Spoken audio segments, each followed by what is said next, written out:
through the school, a lot of times they want to do the Enneagram first, and that's totally fine. But what I usually tell them is that every workshop that we're going to be doing is backed by an Enneagram. So you're actually going to be experiencing this process. And then when we do Enneagram at the end, it's very easy to like put these points together. So like anybody that's been in school for this year, if I tell them point three, they're going to go point three because the shakedown at point three is always the thing. When we talk about point five and how it takes more time and you have to like go behind the scenes and put everything together, they're like, yep, definitely the point of most attention. It's a little bit oh my God. And not to mention that point eight right before the finish line where you just feel like everything is collapsing and you've done all this work for nothing. Like this is all just what it feels like to be using this as a map on a day-to-day basis. So, but that being said, you don't have to, do every other workshop first, but when we're checking homework a little bit later, I'll probably call on some existing students first. And speaking of checking homework, I'm going to need you guys to get a pen and a paper. And the reason why I'm going to probably call on some existing students first is that we'll be able to reference certain points that they've been in through this year of school so far with me, because I have more data and I know them better, but we should be able to check quite a bit today. So we're not doing any share screen today. We're also not going to be doing any, we're just going to be working with pen and paper because it's like the special S that you guys used to tag. You need to learn how to draw this up for yourself because every aspect of a symbol is important. Every aspect of a symbol is sacred. There's nothing random in symbol. So we're just going to close our eyes. This is a big download. There's 3 levels of spiritual teachings. The first one is the subjective, the exoteric. This is disseminated in story.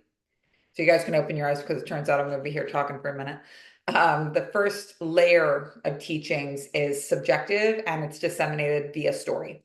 So if we were to look at like the Bible has people's stories of God, but every story is different. Some people have a great time, like, Song of Solomon, who actually wrote another book called The Key of Solomon, which was about all the different magic that he studied. They just cut that one out. You can actually buy The Key of Solomon. It's crazy. That's where Solomonic magic comes from, like ritual magic.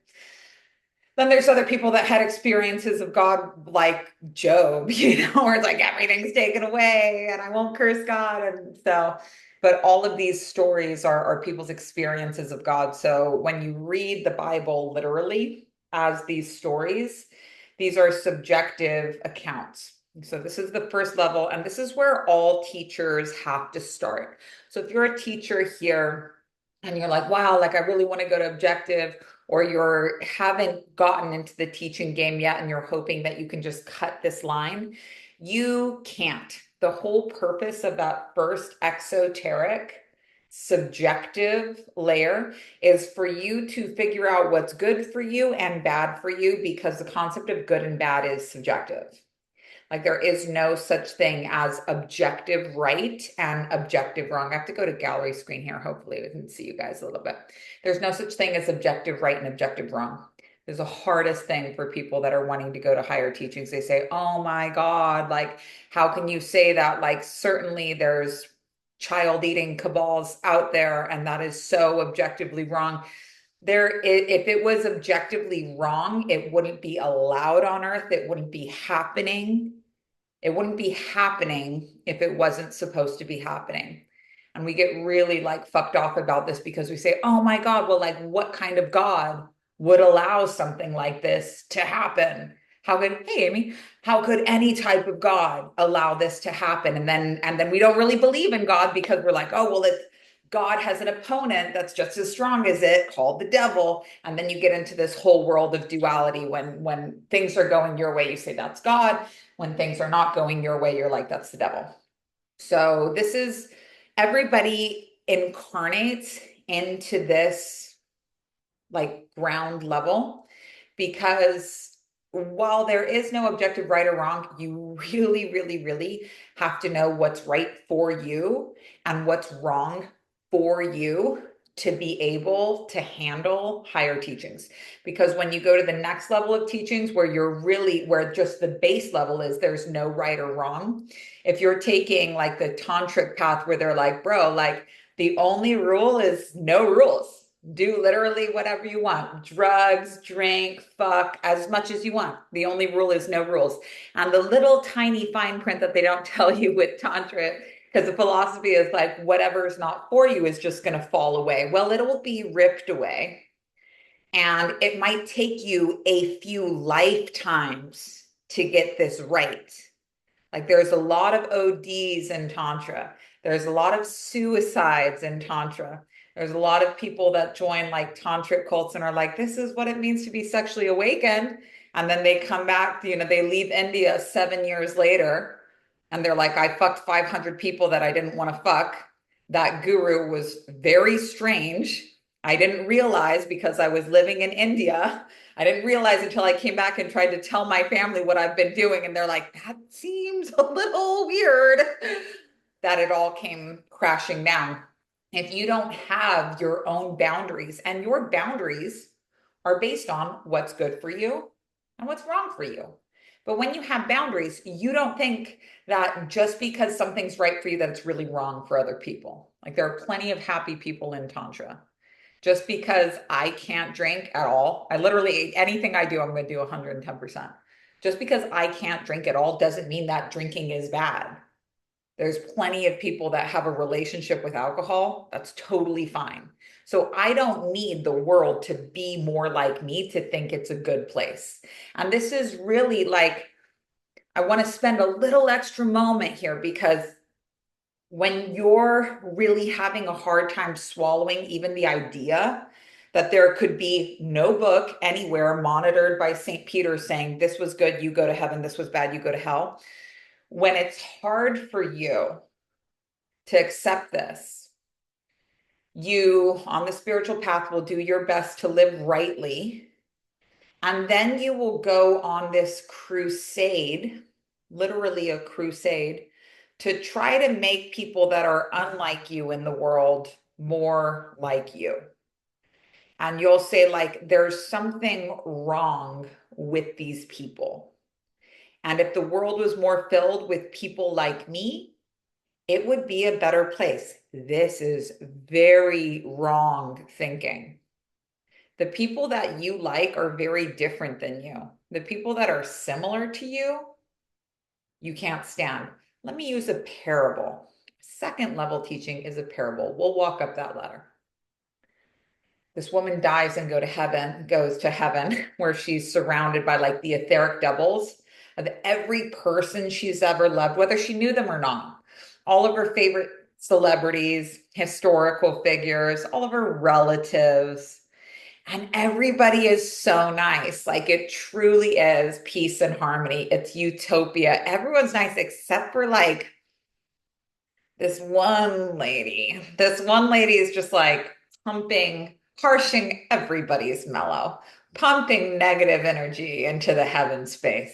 She won't stop talking. She's not receptive to new information, makes everything about herself. The worst energy. And after being there for a little bit, she's like, hey, you want to talk a little shit? Like, what's the deal with this woman? And they're all like, and that woman, that one woman that she couldn't stand, that was her.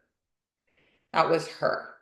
So the world, and you can really see this, now that everything that I teach to you isn't going to feel like new information. It's going to feel like something that you've thought of for a long time, but you were never really able to articulate it. And now you're hearing it laid out like in a formula. You'll be like, oh, it's not something that's going to feel like, oh my God, whoo, maybe that there's no objective right and wrong, but you can only go seeking for so long before you find we're all going to the same place here. In politics, you'll notice that like there's never a winner. Even though you've got these two sides that are like, you are so fucking wrong. Like you are everything that's wrong with this country, the way that you think, what you're about, my suspicions about what's really going on with you. I think you want to take everybody's rights away and just let people shoot up schools. And then the other side's like, well, I think that you have a satanic pedophile club that eats children. And they're both like, yeah, fuck you. You're what's wrong with this country. And this is 50-50. This is 50-50. This is the tug of war of humanity. And there's never been any winners. Like, if you look back, no football team has ever won the Super Bowl every single year. The Patriots sure try. They do a pretty good job of it. But no one's ever won the Super Bowl every single year. And no matter who's right or who's wrong, like the Democrats have never always had control and the Republicans have never always had control. It's just this like consistent tug of war. But people don't want to honor like what it is that's really going on with them mentally when they're saying, you're what's wrong with this equation. You're what's fucked up here. It's like when people are like going on and on about trans agenda, this is so bad, this is so wrong. If you ask them, and I like to do this because they're always outraged when I do, I'm like, would you prefer a world where trans people didn't exist? And they're like, what? No, I'm spiritual. I don't think anybody should not exist. I don't think any of this should not be this way. Of course, I love everybody. I just have a problem with this entire group of people over here. It's like, are you constantly, day by day, crusading that these people are the problem with the country because they're different than you? So when we're really clinging to our own rightness, by law, we have to see wrongness in people that are different than us. And that's why so many people that get really involved in politics end up descending into religion, because when they've been pumping negative energy their way, you're going to be punished for this. Beyonce's going down. And it doesn't happen, and it doesn't happen, and it doesn't happen. The only way that they can validate it in their heads that evil is winning, even though that's so wrong, and by any law, like them as the good guy should be getting the reward and the evil should be, stalked and hanged and tarred and feathered and all of that. The only way they can like validate this for themselves is saying like, oh, you know what, this must be like the actual devil, because the devil's the only one that has a chance of beating God.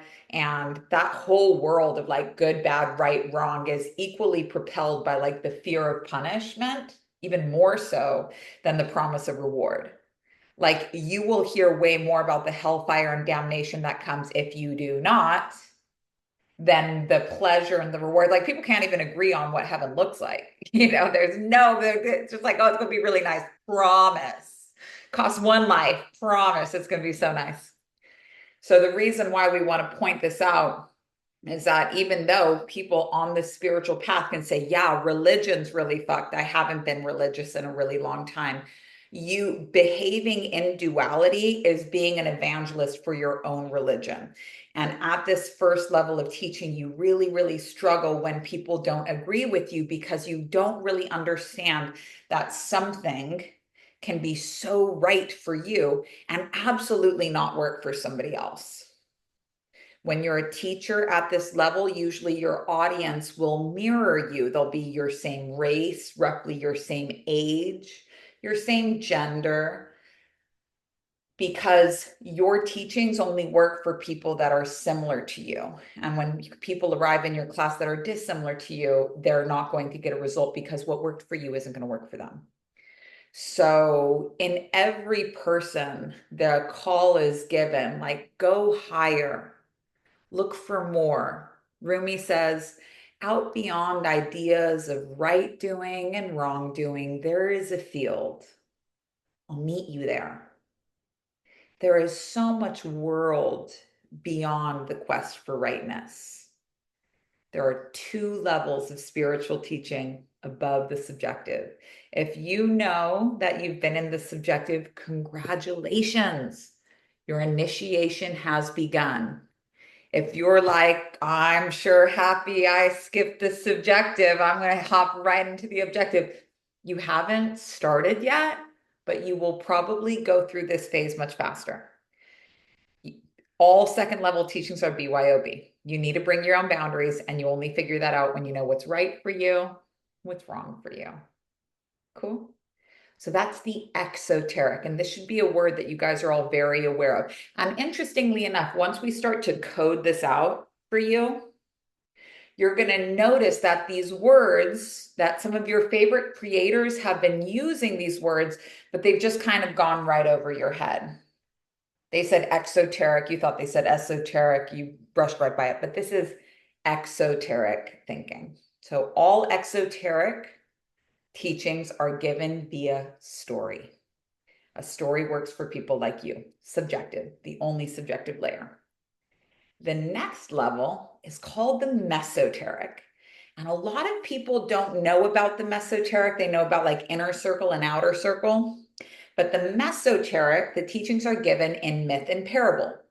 And so the parable that we used about the woman who found her etheric double in heaven and couldn't stand her, that's objective and applies to everybody. That works for everybody. And you can't offend somebody with the objective truth. So when you go, and myths and parables are much shorter than stories. So when you go to a second level of teaching, you talk, less words are necessary. It works for everybody. It's not an argument. It just is what it is. And people will get triggered by it, but they're not taking it as a personal attack because it's not. It's just, it is what it is. You're in the world of the signpost. So they use this analogy a lot of like the temple. And so the exoteric would be the outer circle of the temple where anybody can come and appreciate the architecture without going in. They say, wow, that's beautiful. Beautiful church, religion. The mesoteric is the inner courtyard where the monks and stuff are practicing and doing their meditations and ablutions and everything like that. And you have to be, you can see what the monks are doing, but in order to understand what they're doing or try to do what they're doing, you need to be initiated. So initiation is always the rite of passage, and initiation is an oral tradition. And the reason why it's an oral tradition, it's not because of gatekeeping, but it's because these objective teachings are really old, and you need to be around a living person that can demonstrate for you what it's like to be a paradox, to be a walking paradox, to be both and, to be efforting and surrendering, to be light and dark, to be happy and sad, to show you that the answer is never going to be a dualistic either or. It's going to be a both and. And so the thing is about teachers that are no longer living is that their life is recorded historically and is usually through the eyes of their disciples who were at a lower level than them, who had faith, you know, it's a little bit biased. So you start to only hear, oh, they were surrendered all the time. And you don't hear about the massive amount of control that they had to exert to keep things going in their school. I'm going to give you one more parable. There was a really famous teacher, super famous people, and very charismatic. People loved to come and study with this teacher. And one day he was out in the woods. Let's say she for this one. Oh no, we did a she last time. They were out in the woods and they stubbed their toe on a root. And in that moment, like everything was perfectly aligned. Boom, boom, boom. And they achieved enlightenment. Please check your mutes. Achieved enlightenment. And for the rest of this teacher's career, all of his students were walking around in the forest trying to stub their toe on a root perfectly. And it didn't work for anybody else. And so it really drive the teacher crazy. He spent the rest of his life being like, yeah, but were you praying when you hit your toe on the root? But okay, but what weather was it allowed? People were really trying so hard. Nobody can awaken subjectively. No one can awaken subjectively. Just because you woke up by stubbing your toe on a root doesn't mean anybody else can. And it doesn't mean it's not amazing that you did it. But this hunger to know more, to search for objective meaning in life, this call is universal, but very few are going to respond. So I have allergies. Mesoteric second level, the teachings are given via myth and parable. The title for somebody that's at the very first level, the exoteric, is a student or a scholar. They're looking. The title that's given to somebody at the second level is an initiate. Finally, the third level. The third level of teachings is called the esoteric. And in the temple analogy, this is the Holy of Holies, where only the high priest can enter. The teachings at the third level are given in symbol. And symbol is the highest of all teachings because it's a wordless teaching. Just contemplating the symbol will awaken you. The highest level that a teacher can go to is leaving behind a symbol. So if we use our Bible analogy, taking the Bible literally, subjective stories, the exoteric.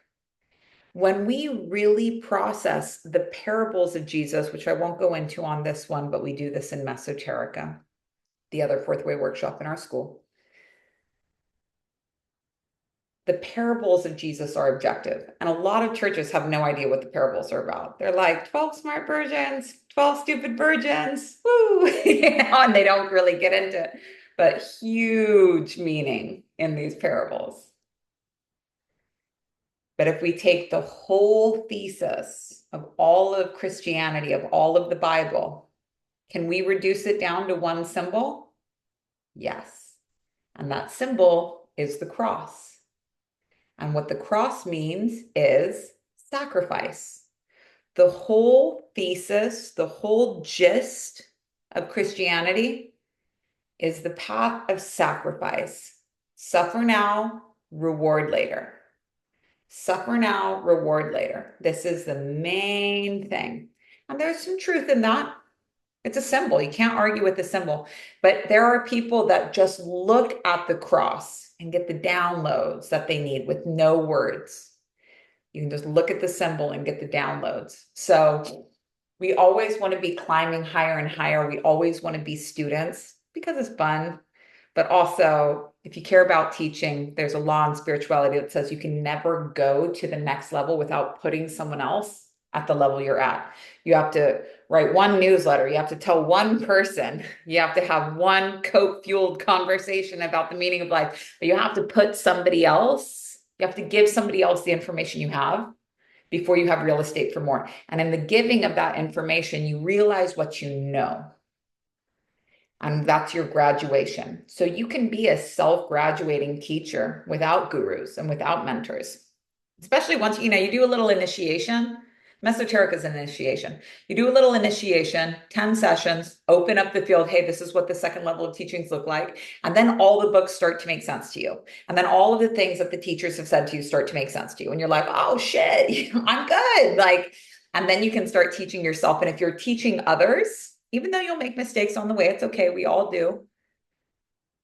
If you're teaching others, you can self-graduate. So there's a really nice path to be on, the path of the self-graduate, because you won't have to move to India. You won't have to sleep with your guru.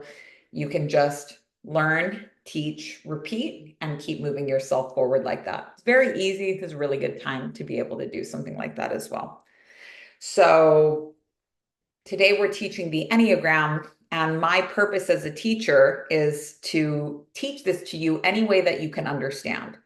So if I was highest level symbolic teacher, there could just be a statue of me with the Enneagram if I had graduated to that level, and you wouldn't get any words. When it comes to teaching you the Enneagram, I'll tell you a parable. If you don't get it, I'll tell you a story. But the function of a teacher is to save students time, is to break down these teachings into a way that you can digest it and that you can understand it, whatever it takes. Because a wordless teaching, imagine if we're like, come to the masterclass and it's just like a picture of the Enneagram the whole time. I'm like, if you don't get it, you're not initiated. That's how it used to be, though. Like, you had to really be on a teacher's radar for so long to get one mantra, and then they'd forget about you. You'd be chopping wood and carrying water for like 9 years. You couldn't pay for these teachings. You had to renunciate everything.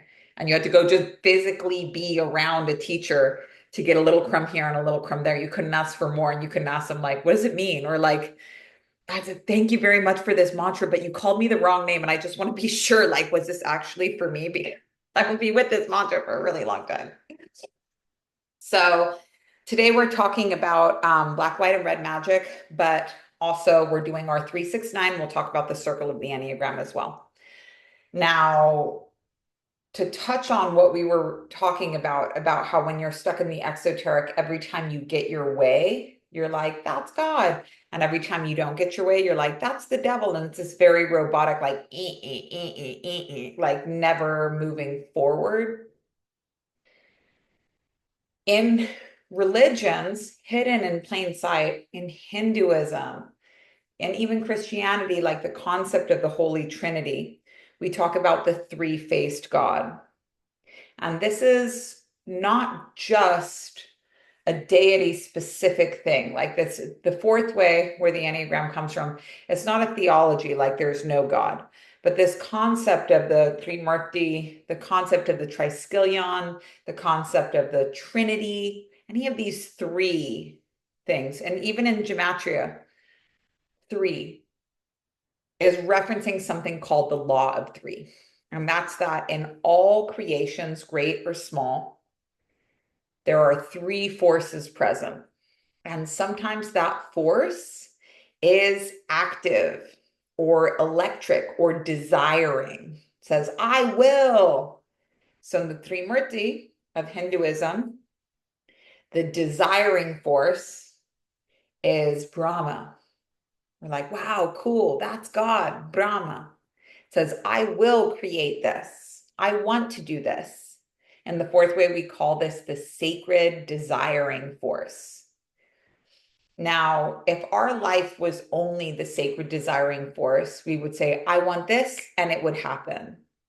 You'd say, I want my ex to die, and it would happen. There would be chaos. It would be instant manifestation. Some schools say that like Earth is a training ground for like higher levels of this video game where what you think instantly materializes. So you learn how to train your thoughts. I think that's interesting. I'm not here to ever tell you like this is true or this is not true. I'm just here to lay things out. And you can test everything for yourself and see how you feel about it. But if we were in a world where all we had to do was say, I want, and nobody was ever giving us a no, we would create a world that was filled with people like ourselves, and we would fucking hate it. When people displeased us, we would cut off their heads. We would create the whole world to our preferences, but not thinking of the greater balance that has to occur. And how many people here have gotten something that they really didn't want? And it ended up being like the best thing for them. I can give you two examples from my life. My fiance died. I found him dead. That was really not something I wanted. I also didn't really want, I had a super fucked up childhood. I grew up in the Children of God. I escaped when I was 13 by trying to kill myself. And I really thought that I didn't want that, but I really like being a writer. I got stories. I got stories for days. Like the nice thing about having a really fucked up life is that you have a really great product catalog. You have a lot to write about. Now, it doesn't mean that you have to have a horrifying fucked up story to write like your own autobiography, but you're going to have to dig and find where shit got nitty gritty from you because nobody wants to hear about somebody's problem-free life. And everyone's had problems. Everyone's had problems. So the most fucked up people I know would be like the picture of white privilege, and they've just lived their whole life with an increasing sense of, I cannot complain about what I have. I wish something really bad did happen to me so that my outside would match my inside. It's like this horrible, I feel this way, but I'm not allowed to feel this way. And their whole family's like, keep this quiet. Crazy. Really fucked up. Really fucked up. I'm like, man, that's kind of nice to meet people that you're always like, wow, like one day I hope I have a life like yours. And then you're like, wow, you're way more fucked up than me. Okay, cool. Um, and then something else that happened recently that I like really, I really didn't want to have another, I really didn't want to have another baby. Sorry, baby. But this baby knows who I am. I was really like anti having another kid. I was like, this is too much. Or I just want to go into the career phase of my life. I'm like, I got, 14 more years of raising these kids. And then the timer starts again. But I'm pretty freaking attached to this baby now. I'm pretty stoked about having this baby now. And I see so quickly how like balance was really necessary in our family and wouldn't have arrived as long as it was like our little quad. So now we're going to be a circle. I'm really excited about that. So yeah, someone says baby or learn Chinese. I know literally a week after I did this challenge of like singing in Chinese, which is my favorite song to sing now, by the way. Sing it all the time. But a week after doing that friggin' challenge, I found out that I was pregnant. God damn it. My pronunciation must have been off. Uh, great moment. But, and then if you guys ever do fuck lists or workshop on human design, you'll see how like good it is for my brand to be constantly making public mistakes, because that's where my credibility comes from. It's like, don't do what I do. Don't learn Chinese. So, but if we always got our way, it wouldn't be nice. There's a balance. Nature needs a balance. If you go and look at the forest, a lot of living things, there's a lot of dead things, there's a lot of things that are in between living and dead, decomposing, creating new life. If we were to say, oh, I wish the forest was only living things, I wish there was only, like, if you've ever lived in the jungle, that life can really keep coming out. You can have an overgrown house very quickly if you're not cutting things back. So that's just the way that it is. So sometimes the second force is denying. And in the Trimurti, we call that Shiva. So Shiva is a sacred destroyer. And we really need this God. So we have Brahma, who's always desiring, I will. Shiva, that's always denying, no, you will not. And if there was only two forces present, we wouldn't have a triangle right in the middle of the Enneagram. We'd have a line. All conflict occurs in duality. Republicans, Democrats, blah, blah, blah, blah, blah. The truth of existence is a triangle. There's always three forces. There's always three forces. Always, always, always. And the third force is called the holy reconciling or the neutralizing force. Some other names for these same things, and this is really where we're focusing our work on today, is the desiring force is also called the active force. The desiring force is also called electric. And the desiring force is also called the will of the event. So what I'm going to have you guys do is let's pause and let's draw a circle on our paper. Let's draw a circle on our paper. Next week, we'll talk about time because we're going forward and backwards in time. Next week, we'll learn a little Zeitreise, a little time travel to next lesson.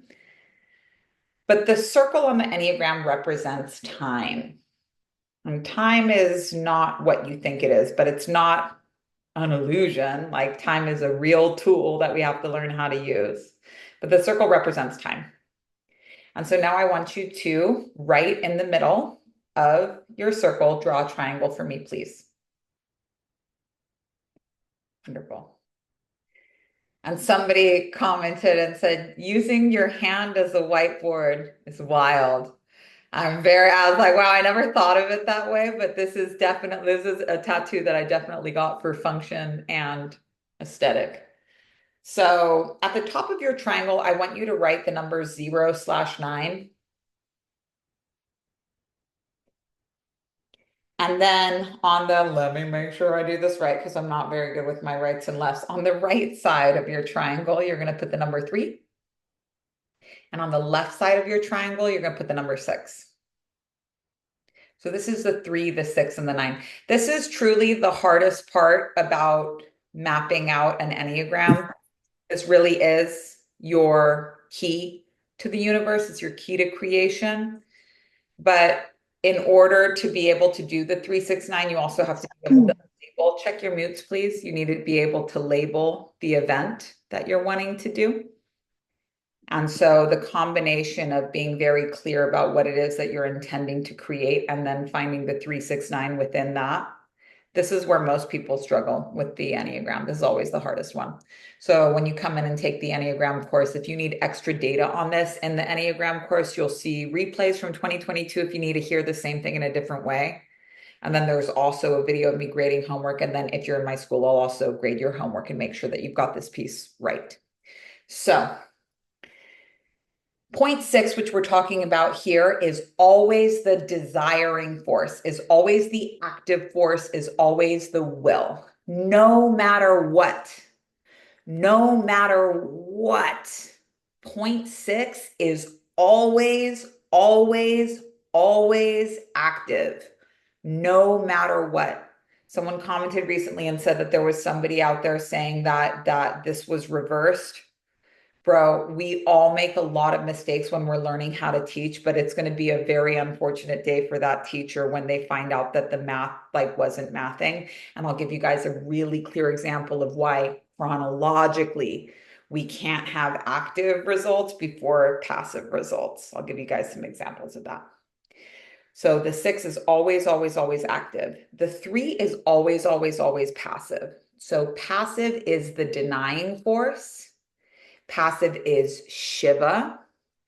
Passive can also be called the being of the event. And these come in sets. So like active, passive, and neutral would be the set of that trinity. Desiring, denying, reconciling would be the set for that trinity. Electric, magnetic, neutral would be that set. And then being, will, and setting is that set. Don't worry too much about this, but these are all terms for the same thing. The active force is the will. The active force is the desiring force. The passive force is the being. The passive force is the denying force. Active is always 0.6. Passive is always 0.3. Always, always, always. Always, objectively, law, in stone, always. And then 0.0 and 9 is always, always, always neutralizing. Always neutralizing. Always the setting. Always related to the time and the space. And in the Holy Trinity of the Trimurti, so not the Holy Trinity, but the Hindu Trinity, this would be the god Vishnu. And Vishnu is childlike, always returning to the childlike state. So if we were to look at the duality of politics, Republicans and Democrats, if we don't know about a third force, a triangle, we would say, oh my God, who's going to win? It's this forever battle. But when we think about where does this political war take place, when we think about the time and the setting, the time is, whose turn is it? Is it Democrat turn, a Republican turn? You know, who knows? Let's look at history. It always kind of evens itself out. People are never satisfied with who the president are. So, you know, they like veer the other way. The setting where this is happening is the country. A lot of other countries care about American politics as well. I couldn't tell you who the president is in any other country. I can't even tell you who the president is here. But it's happening in a country where there's no clear winner. There's never been a winner. It's this tug of war game. So like, for example, if we were watching the Super Bowl and it was becoming life or death to us, you know, if we were to zoom out and be like, okay, you know, I'm starting to feel like I'm going to kill myself if this team doesn't win. What's really going on here? I'm in an arena watching an NFL game, which is an American sport that some people really enjoy. That's occurring for this time. It will be over tomorrow. Nobody's a winner forever. Let me just back up here. You can get into that mentality of like, it's a game. There's no game. A triangle distributes weight equally. So there's no game in three forces. There's only game and duality, right, wrong, God. And if we think about even like, this is an interesting one, but if we think about the duality of religion, God and the devil, if we really zoom out and say, okay, well, who created the devil? God. So is there a game? There's not a game between God and the devil because God is just way more powerful than the concept of the devil. It created the devil. But God and the devil never went head to head. Jesus and the devil did.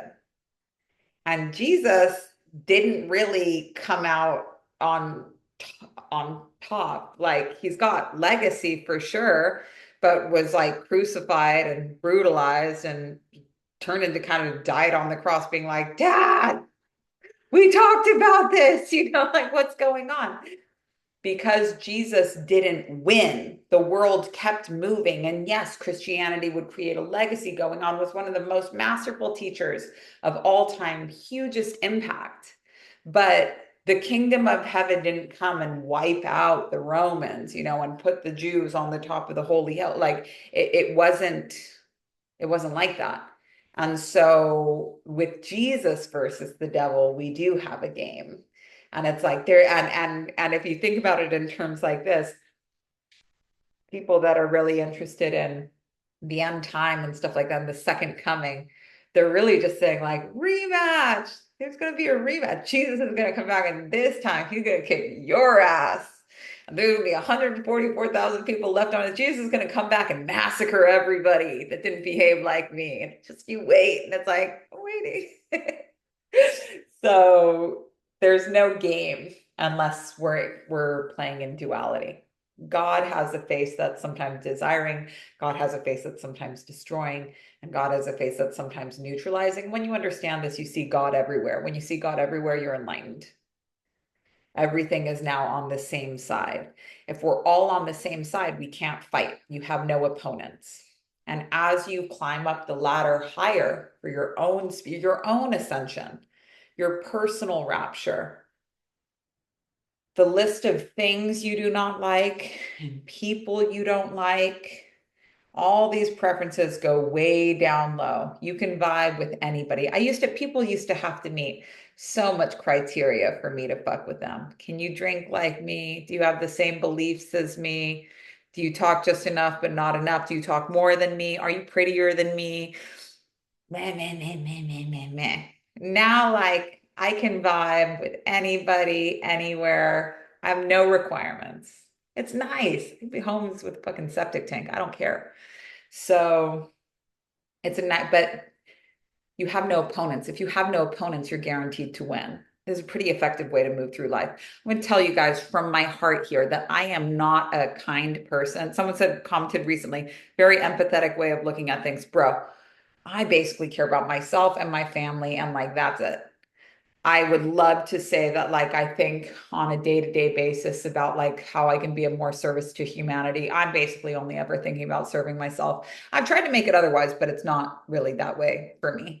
And at this point, I'm just starting to believe that like, like if there was somebody else that was supposed to do this job that wasn't thinking about the business, that wasn't thinking about the numbers, that wasn't thinking about supporting their family, like God would have put a fucking Pisces in my place, but I'm a Capricorn. I'm here to get paid, baby. Like, the reason why I understand that like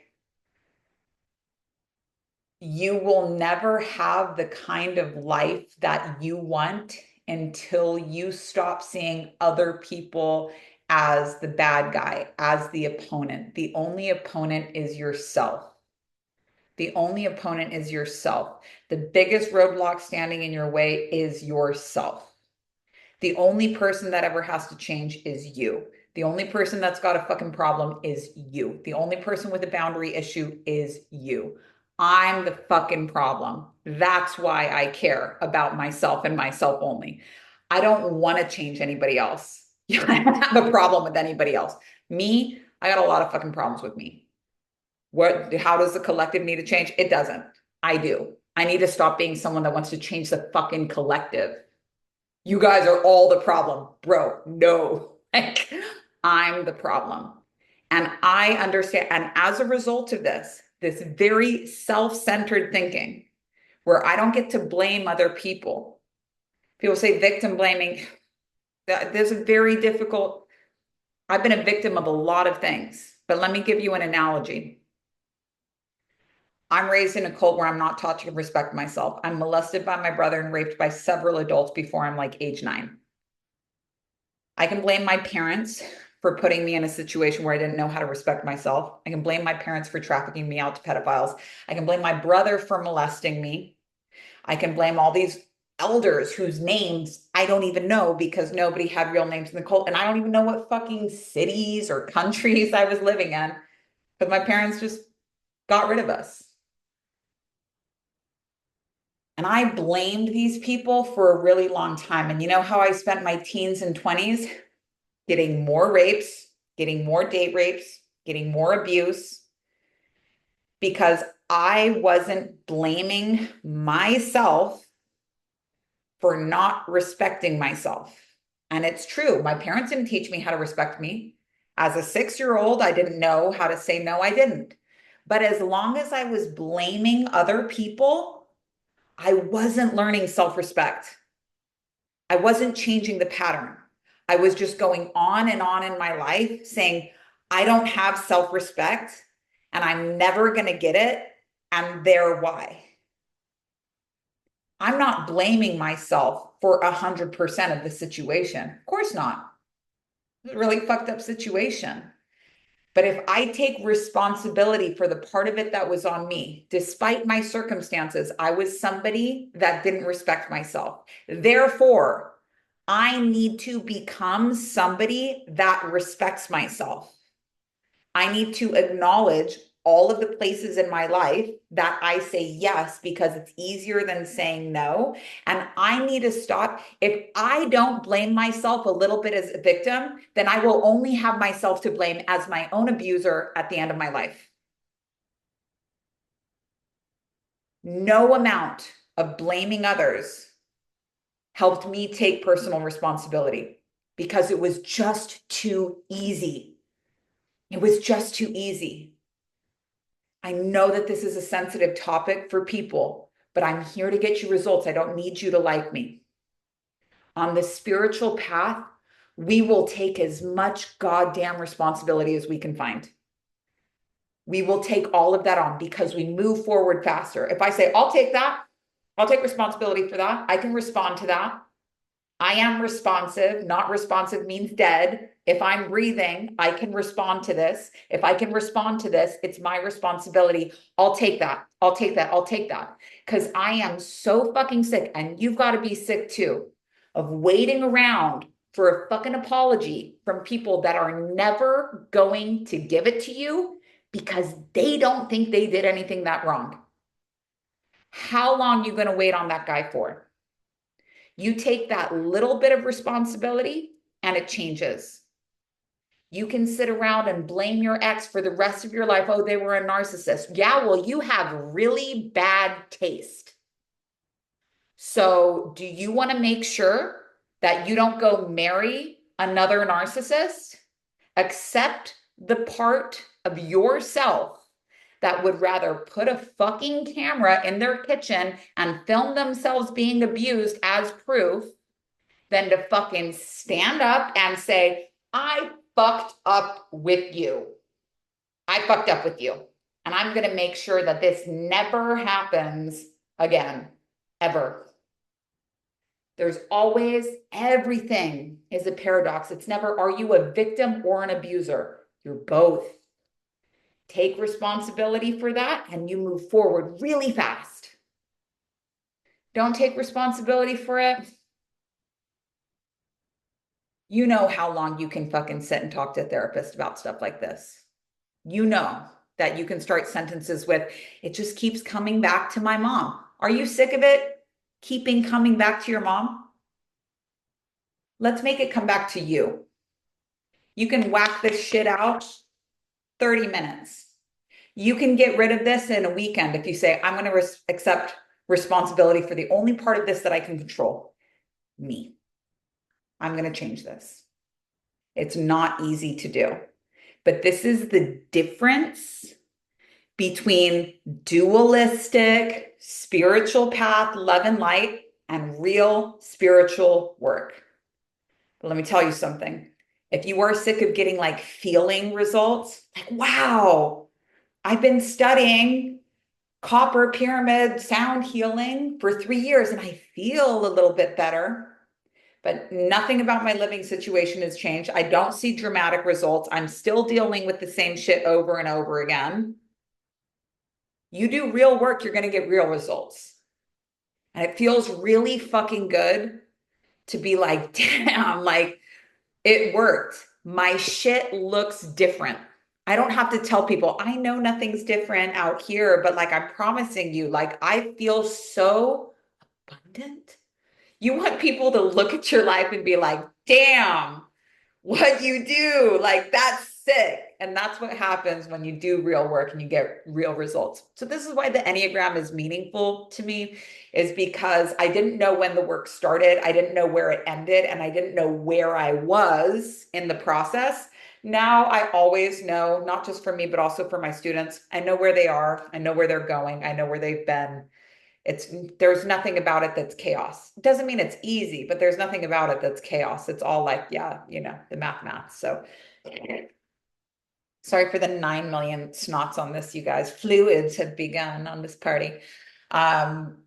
So let me just check the time here real quick. Okay, cool. So black, white, and red magic is a very easy thing to cover. I feel like I've talked about it a lot in this launch, but basically anybody that's very like anti black magic or pro white magic or red magic, like Marina Abramovic, like what's that?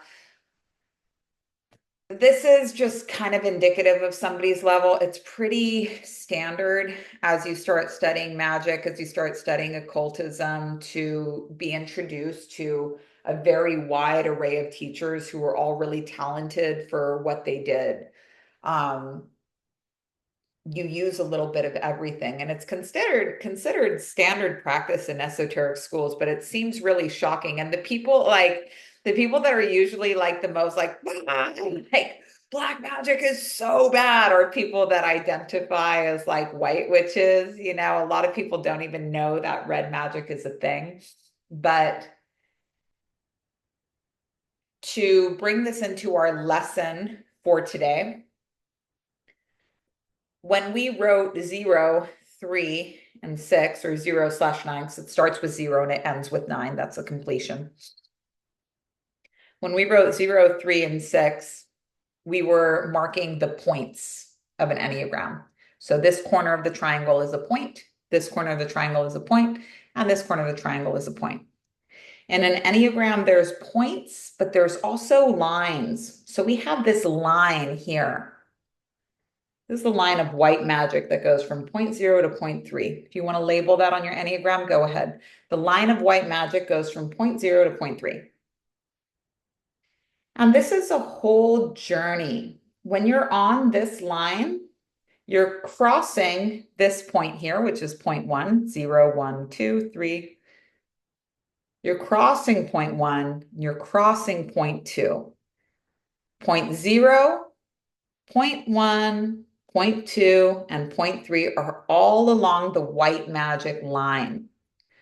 So the points kind of act as the milestones, the to-do list, but the lines represent what you can expect to experience while you're in this collection of moments. So all along the white magic line, at 0, at 0.1, and at 0.2, ending at 0.3, it's going to feel a certain way. It's going to feel like will. White magic fundamentally is the art of will. And will is the whole concept of manifesting that says, like, if you believe it, it's going to come true. If it's not coming true, you don't believe it. Just believe. Just believe a little bit more. All you can do is just believe a little bit more. This is so frustrating. Anybody that spent a lot of time in Kundalini yoga, where it's like, look, like you just need to purify yourself a little bit more. You just need to wake up a little bit more, a little bit earlier. You got to take a cold shower. But no amount of will can get you what you want, because that's not the whole journey. That's not the whole journey. It's just the white magic line. And will feels good because you're like, wow, if I can just keep like getting the negative out of my life, and negative is anybody that doesn't agree with me, and I just stay super focused, and I start wearing all white, and I become like perfectionistic about all of these things, it'll happen. If that worked, I've stolen a lot of things from Yogi Bhajan. I've stolen a lot of things from everybody. And I hope that you steal a lot of things from me, and that you use it and teach other people and go forward faster. That's what we're supposed to do. That's what all teachers are doing. That's what it is to teach. Steal, teach, go out there. It's fine. If you try to use somebody's exact words, you're going to shit all over yourself. So you learn how to use your own words. And then once it's your own words, it's your own teaching. Just do it. But if all that white magic stuff really worked, Yogi Bhajan wouldn't have had to live in wouldn't have to set up the 3HO Foundation and the cheapest real estate in the US, which is Espanola, New Mexico. And I know because I lived there. well, outside of it. He wouldn't have had to run like art scams for people and say, look, it's not lying to call people up on the phone and tell them that you have a Warhol for sale because your auras aren't touching. That's not a lie. You're like, okay. Wouldn't have had to have his right hand man go to jail for calling fucking dentist offices, telling them they're out of toner in their printer and scamming dental offices one little $150 paycheck at a time. So if all of that will stuff worked, we wouldn't have to bring in all of this other shit. So then there's black magic. There's the black magic line. And the black magic line is not a point. A black magic line is a whole journey. So when we get to the black magic line, which it takes us from point 3 through point 4 through point 5 and ends at point 6, everything while you're on this line, everything while you're in this moment is going to feel like facing all of your fears and all of your insecurities. Now, black magic exists in every single lineage. I think the most well-known type of black magic is Thelema, which is what Aleister Crowley was teaching. We talked about this in the book, but it's basically like go find your inner demons. The whole concept of shadow work is black magic. It's basically like go straight into what you're afraid of, because no amount of focusing on what you want is addressing what it is that you're afraid of. And man, like I saw two black magicians when I was in New Orleans, just in like the classic square where they were. Two black magicians side by side, one who used it correctly and one who used it as a scam. The one who used it correctly is a psychic called the Voodoo Daddy. If you guys know anything about New Orleans, you guys know the Voodoo Daddy. He's like iconic there. Throws some bones, look at some teeth and stuff, and tells me straight up in my eyes, you're not addressing the thing that you need to address. You're not addressing the sexual thing that happened to you. You're not facing it head on. You're walking around it. You need to go into this place and you need to sit there until you figure it out. What he told me was the thing I was most afraid of. And the thing about, and black magic is fear. So white magic, will, black magic, fear. If you're only studying black magic, they say, if you come across a fear, run the other way. No, no. But you can also, if you're focusing on black magic only, it says if you come across will or your conscience or your boundaries, also run away.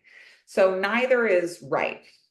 This voodoo daddy, and I studied Ifa for a long time. I didn't initiate, and I'm not a priestess, but I had a friend who was an Ifa priestess. She was one of the first, because Ifa wasn't allowed to be practiced by women for like a really long time, which you can, be like about, but any time you're dealing with magic that has a lot of rules around it, for example, no women, or just Orthodox Judaism, they've been doing the same routines for so long. Really strong magic when there's a lot of barriers to entry, even if they're fucked up and outdated. Really strong magic because they're practicing it in such a similar way to how it was in the beginning. It hasn't been adapted or opened up at all. So there's always benefits to opening up the playing field and teaching more people. But if we were to use yoga as an example, like, or even martial arts, there's Ashtanga yoga where it all began. And then there's like yoga lattes, fusion yoga, as it becomes accessible to more and more people. And these classes can be really fun. But if you've ever done Ashtanga yoga and you're like, wow, like this is actually, it's like very martial. It's like totally different and very exclusive. It was made for like 15-year-old boys in the sweltering heat of India. But also with martial arts, it can start with Kung Fu and it can become Taibo, the more accessible it is. So a lot of people, when they're on that early crusade of I need to make people more like me, more like me, more like me, they're like, I just got to wake people up. The only gatekeeper to any type of spiritual advancement is going to be you and your own self-concept, basically thinking you're already enlightened and being like, I don't need to go looking for this. It's hard, I shouldn't have to go there. It's hard. I don't want to look at that. I don't like that lady's vibe. It seems too hard. That'll keep you out. You can't wake up if you don't know you're asleep. You can't start the process of breaking out of jail if you already think you're free. And as long as you're focusing on the collective, saying like, oh, you guys are so wrong, like you're never going to be aware of the problems that you actually have. You got a lot of problems. I got a lot of problems. So it can be really tempting to try and get everybody else to change. So that's just taking the easy way out. So let's bring it back. So I was at, saw the voodoo daddy who said, straight to the fear you go. Then I was like, okay, well, since I'm in New Orleans, I'm going to go right next to him. And we have our classic white magician, our angel reader lady. And she's wearing this like juicy couture, jacket and all of these things. And she tells me a similar thing, you haven't confronted your abuser. And I'm like, oh, cool. I love getting the same information from multiple people. But then she said, and what really concerns me is that you used to have a guardian angel. And what's funny is the voodoo daddy saw my Enneagram tattoo on my hand. And he was like, cool, you're all about this shit. I was like, yeah. The lady saw my Enneagram tattoo and got scared. And she turns over my hand and she said, you used to have a guardian angel that was with you, but it left. And now there's a demon that's guiding you. And you need to do a ceremony on this. And of course, I can do that ceremony for you for an additional blah, blah, blah. This lady fucking got me. It took me 2 days to realize that I'd been gotten. It took me 2 days to realize that I'd been gotten. I said, that fucking bitch, goddamn angel reader, put that fucking black magic on me. God damn it. So black magic is the use of fear. You can plant a fear-based thought in somebody's mind and it'll grow like wildfire. But if your intentions are noble, if you're not trying to manipulate and control people, so like propaganda is black magic. I'm obsessed with propaganda. Obsessed. I love this. I love learning about World War II. I love the concept of propaganda wars. Loved House of the Dragon with their propaganda wars. But that's black magic. All politics are black magic because it's all about the smear campaign, the propaganda. Where did it come from? Wasn't me, It's very sneaky. But you can plant a fear-based thought in somebody's head. For example, like, did you know that these are satanic child-eating pedophiles? And it's just like, um, we can talk about that some other time. But the QAnon propaganda campaign, beautifully played. Beautifully played. Fucking tutto bene. Couldn't have played that one better. Couldn't have played that one better. I don't have a problem with anything that's on earth, but I know the smell of propaganda. I know what propaganda looks like when I see it. And the point of propaganda is to create a psychological campaign that turns people into true believers, believing that their vote for you is not just a vote for who's going to be the next president, but a vote for God versus Satan. It's crazy how that was very, very well played, very well thought out, very well executed. It worked. It worked. 50% of the United States is like, yes, that's what it is. And that's because nothing has a stronger hold on the American mind. Nothing has a stronger hold on the American mind than Christianity. That's more than anything else. That's the big, because it's the Christian experiment, right? It's like God's country, the new world, freedom, but Jesus, religious freedom, but ultimately Jesus. It's just embedded into the culture. And that was actually written in Napoleon Hill's book, Think and Grow Rich. And Donald Trump was obsessed with the book, Think and Grow Rich. So, but very interesting. If you want to know more about black magic, the book The True Believer is all about it's considered like a must for advertising. I just posted about this when we were in Paris. I forget the names. I keep saying the guy's name is Ed Hardy, but that's obviously not it. The guy's name's like Ed something. But it's all about how mass movements are created, weaponizing love and fear. The best way, if you have any type of insecurity about black magic, the best way to stop being afraid of black magic is to just know how it works. You can say, I don't have real estate for black magic. I use it to the degree that it's useful. So what's the degree that black magic is useful? When you have a fear coming up and you're like, okay, cool. I started off this magical process saying, I believe I can fly. And now the fears are coming up and saying, I wouldn't jump off that roof on faith if I were you. Listen to your fears. We don't throw anything away in magic. You don't throw anything away in nature because you don't like it. You don't say, I hate bees. Let's get rid of all of the bees. It's an ecosystem. We don't throw anything away that God put there. Don't throw, if it's there in front of you, it was put there. It's part of more than you think. If you can't keep your room clean, you don't want to go around being like little genocide here, little pesticide over here, a little bit of side here, a little bit of side here. Like, no, this is not your decision to make. There's a balance. So it's all about listening to the fears when you're on the black magic line, really. And when I walk people through this process, especially if we're doing product development at this time of fears and limitations, we are not just accepting the fears that come to us, but we are going looking for more fears. Whatever you're looking for doesn't have control over you. When you are like, I eat fear, I see the face of God in fear, I eat fear, I eat will, I eat fear, I eat all of this. All of this is food for me. I like all of this. We develop really strong products because we're not just building on hope and assumption that everyone wants to be more like us. And if they just hear our story, they'll change. So black magic line is all about fear. Finally, red magic is all about surrender. And I think that Osho is probably the best known red magician out there. Osho is such a good teacher. And you know what makes Osho really great as well? He has a lot of books, but his books were all his talks. So like other people wrote them. And so you can eat a lot of Osho without having to, if reading is a struggle for you, Osho books are going to come really easy because you don't have to like analyze each and every word. You can take it in its volume. And he was really good at comparative analysis. He studied a lot, Nietzsche, Gurdjieff, all over Mullah Nasruddin, the Sufis, like all of these different practices, and was able to weave them together in a super approachable way. But the tantric philosophy, and I think that tantra is the most well-known red magic. Red magic is the concept of surrender. It's red because of blood, because of sacrifice. It's about sacrificing your plan.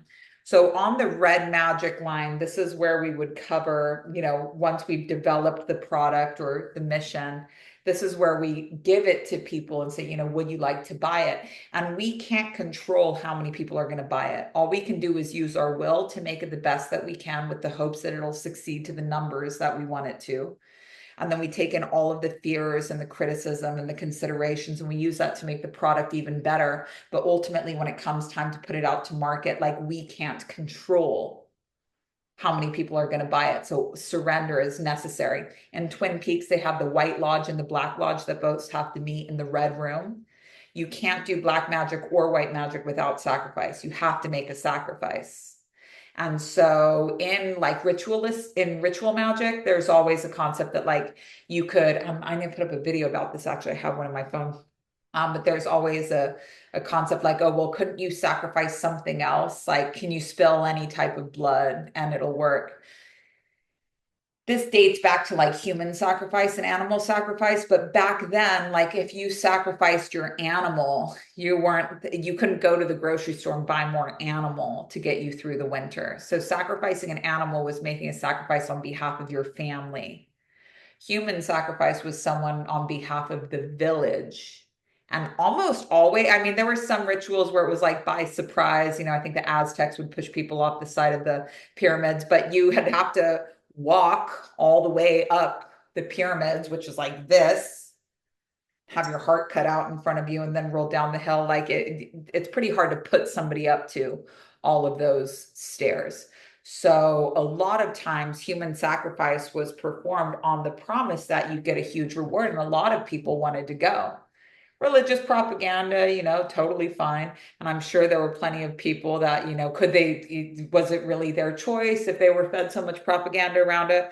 But the human on behalf of the village, it was very clear that that human was getting a much bigger reward than the rest of the village. Even if it was just thought, all magic is in the mind anyway. So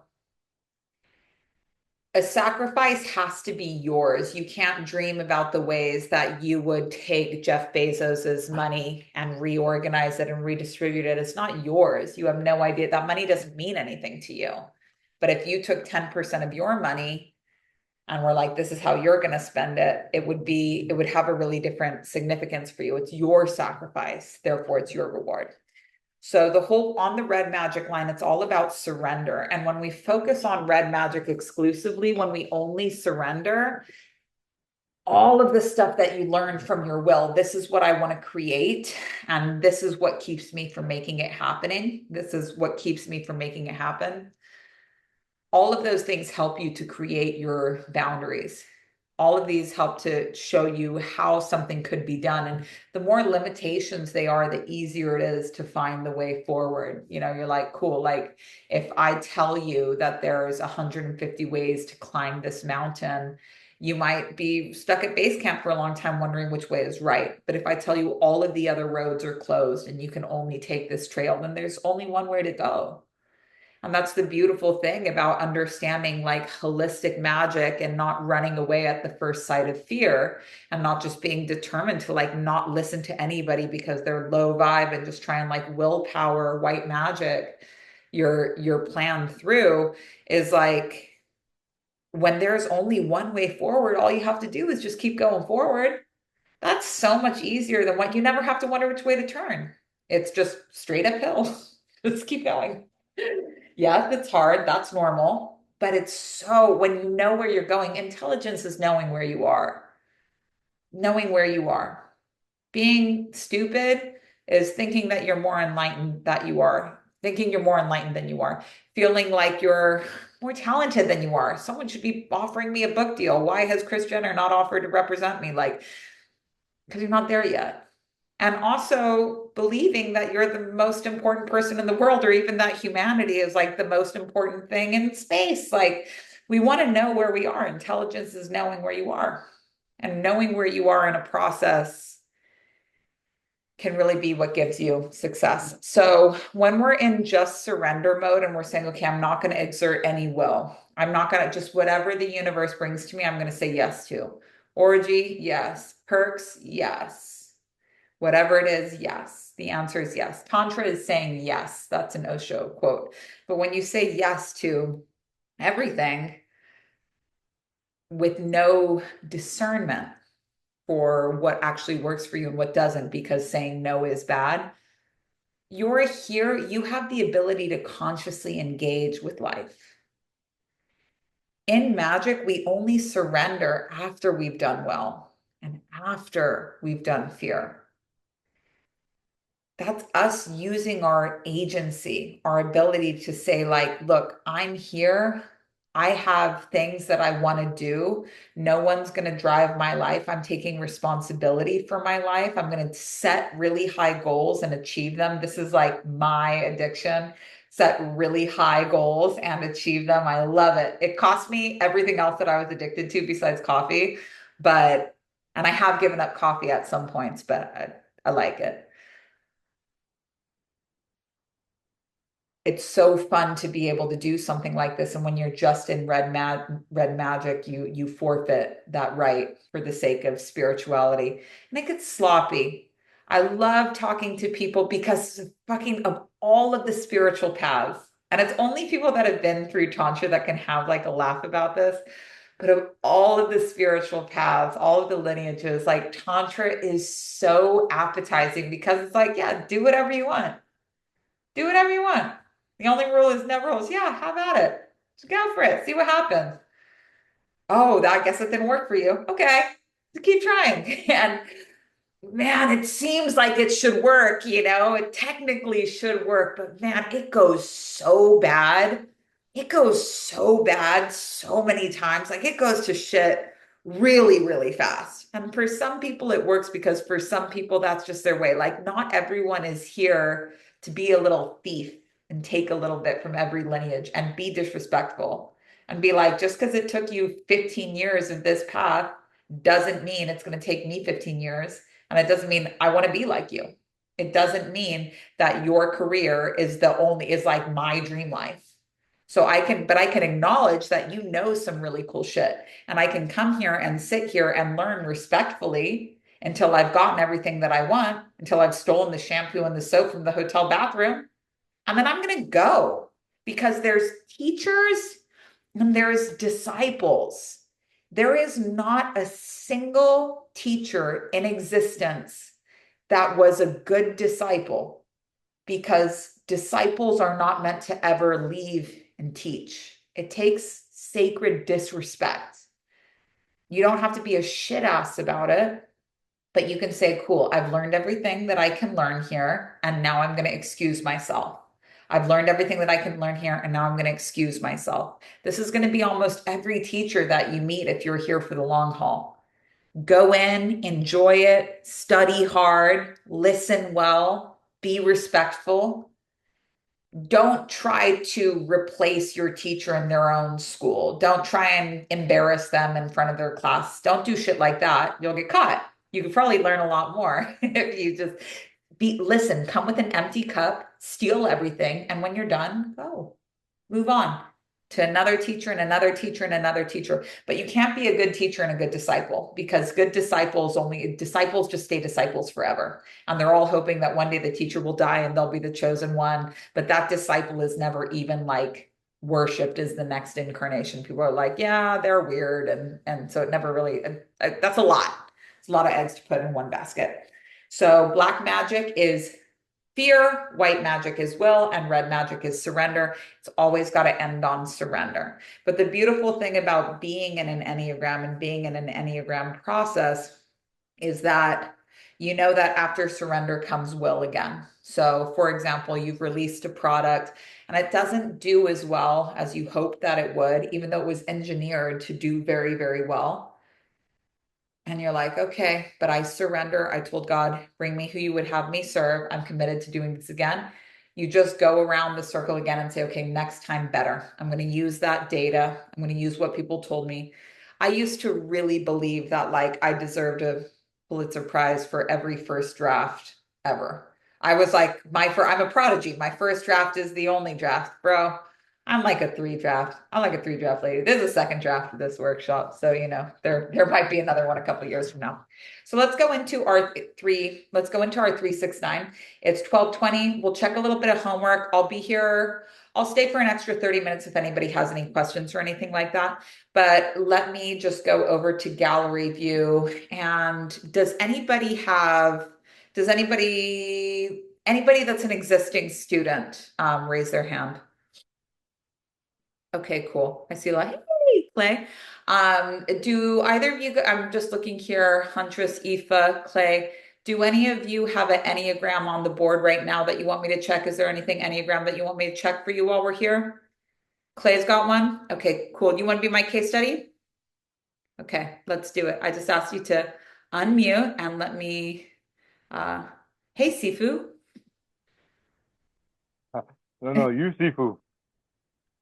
Listen, I'm down to play this Sifu game with you as long as I can play this Sifu game with you. You can call me Sifu all you want. Why don't you Sifu right back? I didn't even know what that was until I met you. But if I'm Sifu, you're Sifu, and that's just gonna be how we're doing this thing.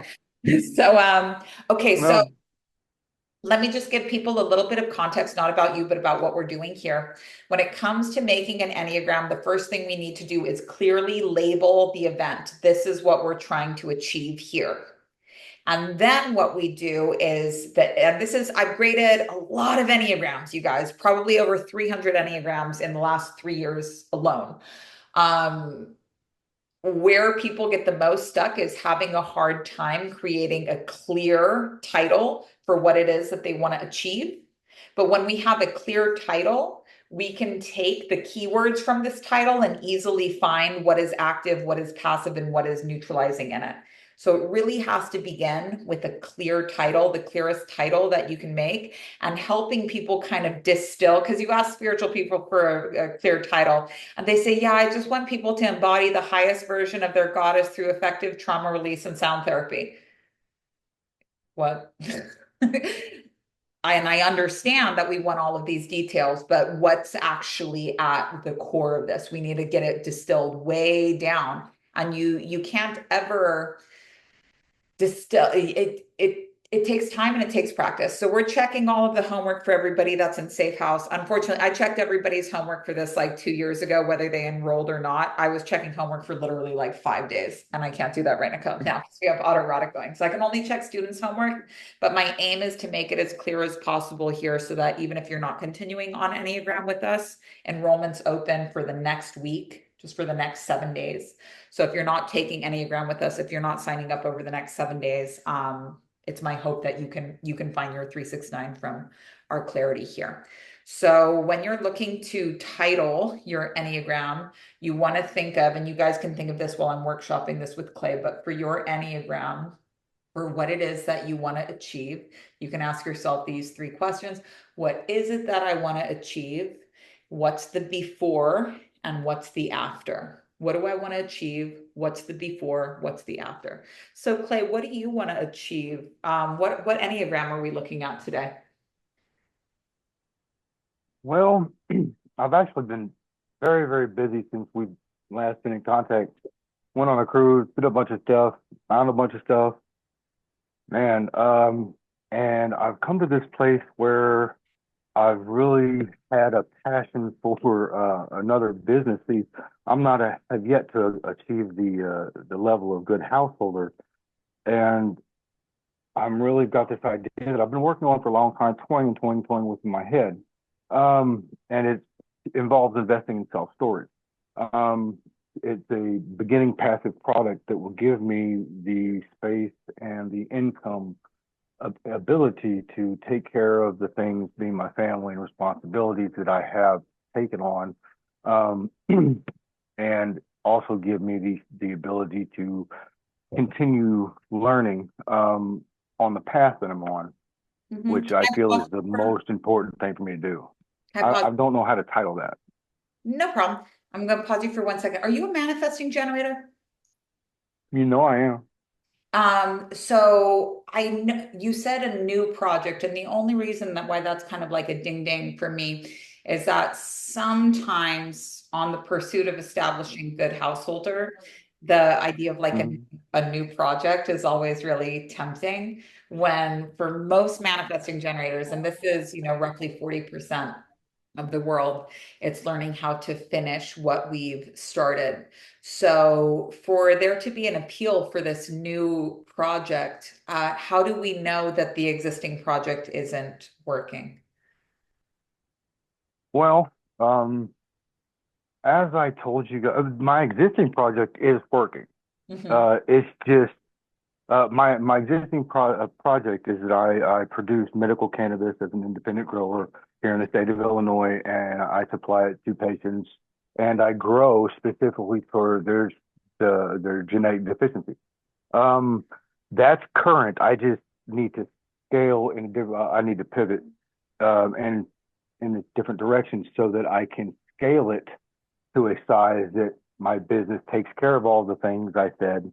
Uh, the idea of doing that as a cannabis producer, even on the medical side, the when you get that large, the amount of restrictions and then becomes state governed and inspected and such that it's not the product that I want to produce anymore. Mhm. It doesn't serve anymore. Yeah, I totally understand. So you want to start a new bit, so you want to start a completely new venture and you're clear about that now? Or is there something, because this is a nice option of us having a little bit of a backstory together, me knowing a little bit about you, is that we can ask questions like these. This is for Yeah. anybody who's curious. This is the difference between a la carte work and school. This isn't, I didn't, do a one-on-one session with Clay. He's just been around. I know him from the other workshops that we've studied over the course of the year. So you're certain that, so you want to leave cannabis behind or you want to set cannabis passive? Um, I want to be setting cannabis passive more as a self-care product for Mhm. me that can just overflow in its abundance to people that need it. Okay, got I it. would like to, right, right. You see, once I get past the point of giving it away, then it becomes a monetary issue for the state and becomes a tax and federal, it just becomes way, way, way too much. Can I have just 1 second so I can kiss my wife goodbye? Yeah, yeah, yeah. Of course, because somebody said so funny. Hi, Lois. They're Kiss a little goodbye. sweetie, right? Hi. Wave. Uh, Love you. Okay, thank you. Hey, little sweeties. Um, of course, there's always time for that. We always have time for Lois. Okay, so tell me this. Thank you. So tell me this new business that you're thinking about starting, did you say self-storage? Yes, it's self-storage. Okay, so what's the holdup on, how do we want this self-storage business to be different than the last business? Like, what is this going to Um, provide to us that cannabis never could? uh, it'll give us legal, speaking like I'm Gollum, it'll give us freedom. Yes, master. No, sorry, sorry. Uh, it'll give us the legal freedom to exist at the level that I want for me and my family and my people. And it will give us the maneuverability to enable other projects, two very specific projects I have in mind. Um, One to truly empower divine masculine, and then to set proper examples for the divine feminine of the divine masculine. Mhm. That's kind of what you do as the chivalrous knight. But the first one, and I've taken steps. I've actually begun processes. I'm working on stuff like getting feasibility reports done, which is an examination of the markets. Well, you probably know what a feasibility report is. Mhm. I'm sorry. I'm actually going to a conference here towards the end of this month to get a better understanding of the entire start to finish of the business. I've gone so far as to get site maps, and I've taken several steps. I've got mapped out to two different fabricators, and actually waiting on a response from no, three different companies for the feasibility report. Wait to I've been busy. Very on brand. I love it. Okay, so here, so we're gonna bring it back to this. We're gonna bring it back to the starting line because it Great. seems like this business is going to help you scale. But it's. I don't want to assume anything here, but will this Sure. self-storage business allow your cannabis business to scale, or is it going to terminate the cannabis business? And because we've got three, and someone here said shiny objectitis, which I thought was really funny. Manifesting generators, someone else had asked, what number is that? It's not a number, it's a type, but you can find this out anywhere. Manifesting generators have a real, their kind of calling is learning how to focus on something for long enough to see it through. There's an aspect of them that always wants to initiate and start things like a manifester, but they're here to be a finisher like a generator, and they never, they're like, but I really identify with being a manifester. I say, honey, believe me, I understand. For a long time, I very much identified with being an African Yoruba priestess, but that's not what I am. Yeah. That's not what it was. So manifesting generator is not manifester. So to just Definitely. so is this new business, is this going to be terminating the cannabis business? Is it going, because we have these three things: self-storage, cannabis business, Hmm. and then a spiritual Hmm. teaching business. We have these three Hmm. things that, unfortunately, in my opinion, making a significant investment into a self-storage business and stuff like that, it could seem like this is the answer to all of our problems, or it could be a wild goose chase. And what we want to do is avoid that. So if we were doing an Right. Enneagram, all of these things united, we could say start a profitable business. But starting a profitable business is really different than scaling a profitable business. And this is when it comes to titling an Enneagram, we want to be so clear. Are we starting a business? Or are we scaling a business? Let's imagine that we can only use three words to describe it: start, scale, create, but that it can't be multiples. It might seem like we're splitting hairs here, but after seeing people get stuck for weeks at an overly titled Enneagram, the inability to just, this is really the hardest part. Take it from this big thing to what do I want to accomplish here? You can make 10 Enneagrams, but all of those 10 Enneagrams are going to have to be this simple. What we're looking for, just like SEO, we're looking for like a 3-word title with keywords: start profitable business, create profitable business. So which one do you think is more applicable to you, Sifu? Do you think it's more applicable to start or to scale or to recreate? Or what do you think is, if we could wave a magic wand and one of these businesses would pop off, which one would it be? And I would think start, because to start the one will set the first one into, well, it'll set it into passive. It'll set it into like my relaxation time. I and it would set the other into a position to eventually be passive also. Those will be self-sustaining once they're built. But here's a really good time where we can give people an example. I had Okay. said before that we can never do active before passive. You guys remember me saying that about the three, someone saying that the three was active and the six was passive? If we were building a fire, if we were building a fire, the first thing that we would need to do is create the space. That's 0.9, that's the neutralizing force. That's the home where the fire is contained. Now, we need to make sure that it's clean. We need to make sure that it's not wet. We need to make sure that it's in a place where it's not going to set everything else on fire. So the first thing we do is we clear the space. Universe always clears space first. That's 0.09. Then, if we were trying to do active before passive, if we were trying to do active before passive by law on the Enneagram, we would be trying to light a fire because the fire is active. That's why we're doing the whole thing. That's the will of the event. We want to fire. But without fuel, we can have no fire. So the passive principle is collecting the wood. The passive is what's burned up but not destroyed. But we can't have a fire without fuel, no matter how much we want to say, here's the fire pit. And I really want to fire. We have to get that passive, we have to get that passive fuel for the result. So how this applies to you is like, yes, there is a chance.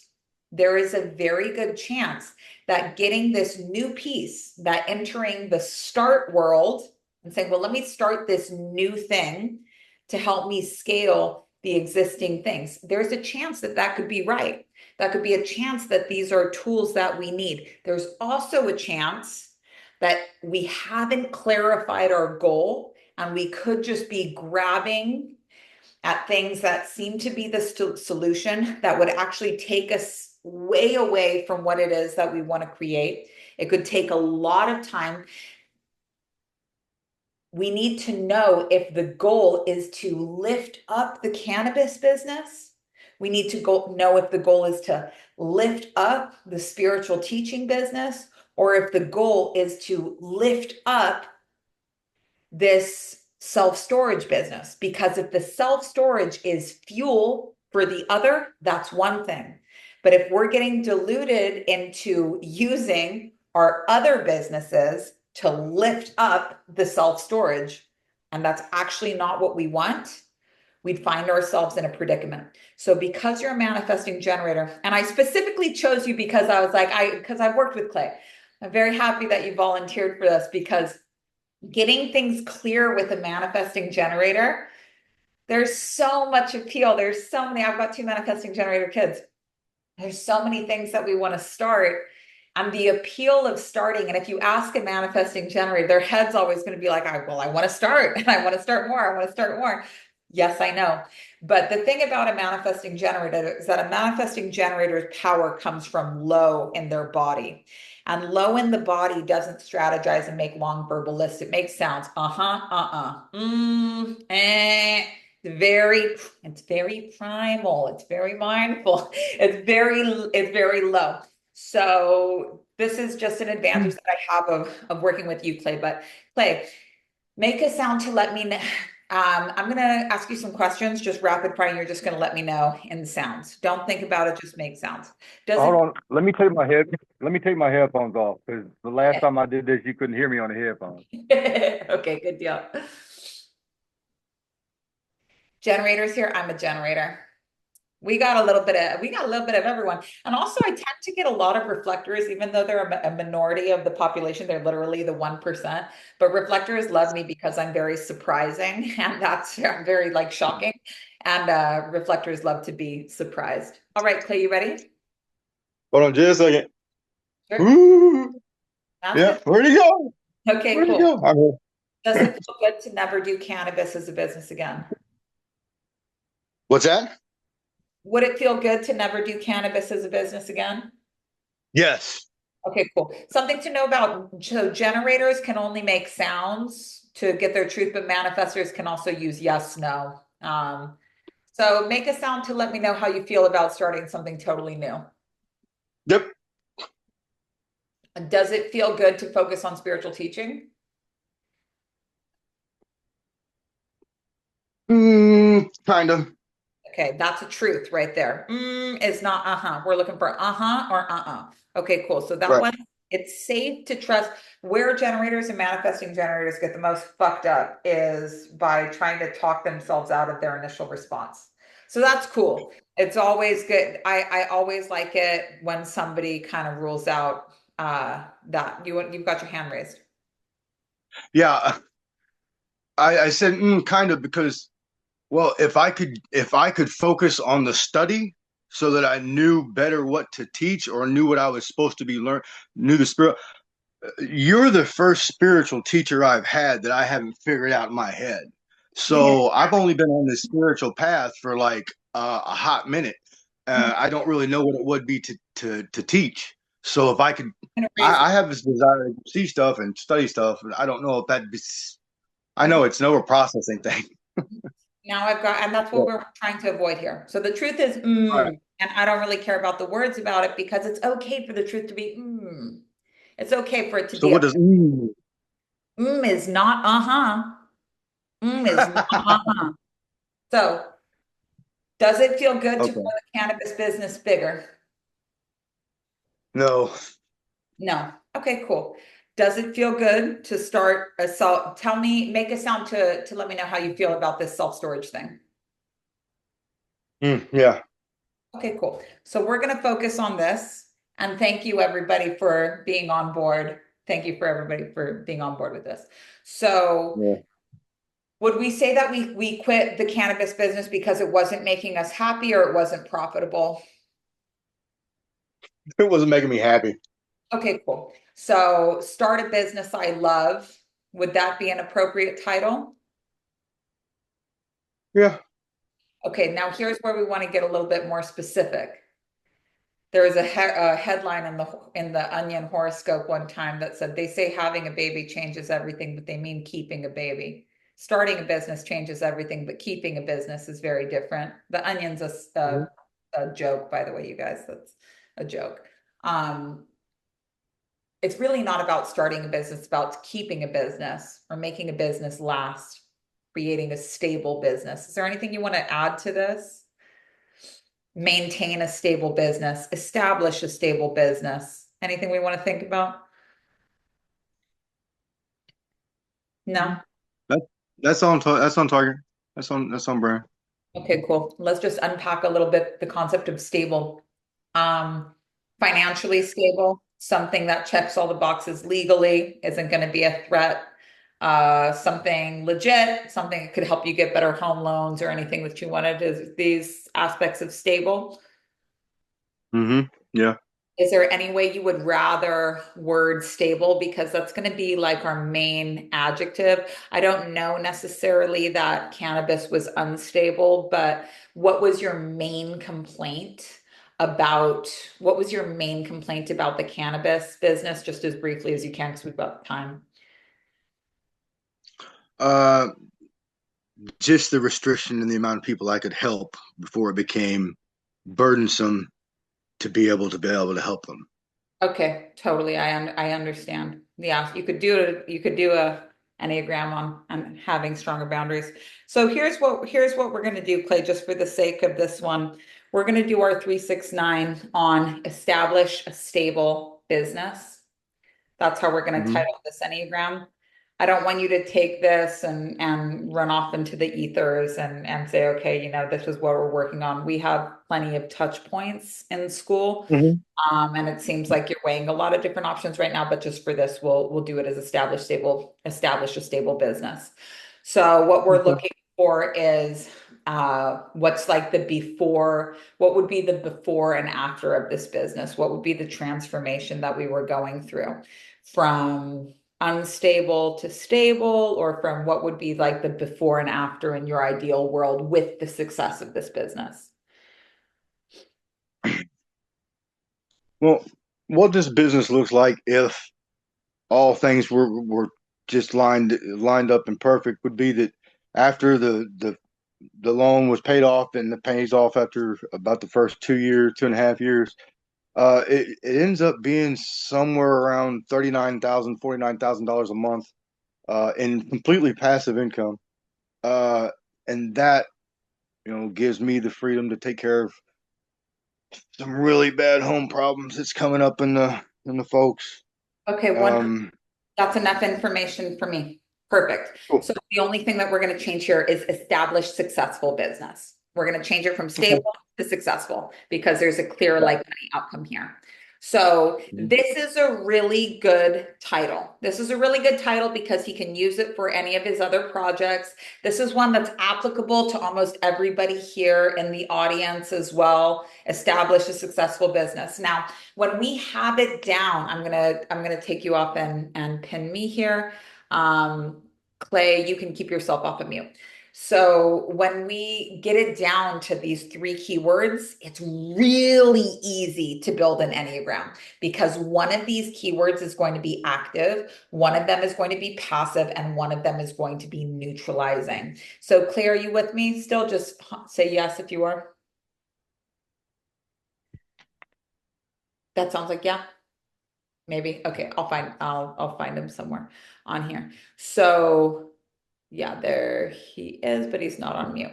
Okay, so for me, the easiest way to find the 3, the 6, and the 9 is to start with the active force, which we also know is the desiring force, which we also know is the will of this event. So I want you guys to help me out here in the chat, because if you guys are helping, then also it's kind of like you're getting your homework graded. So the will of the event, the 0.6, the desiring force, this is all about why are we doing this? So are we doing this because we want to establish?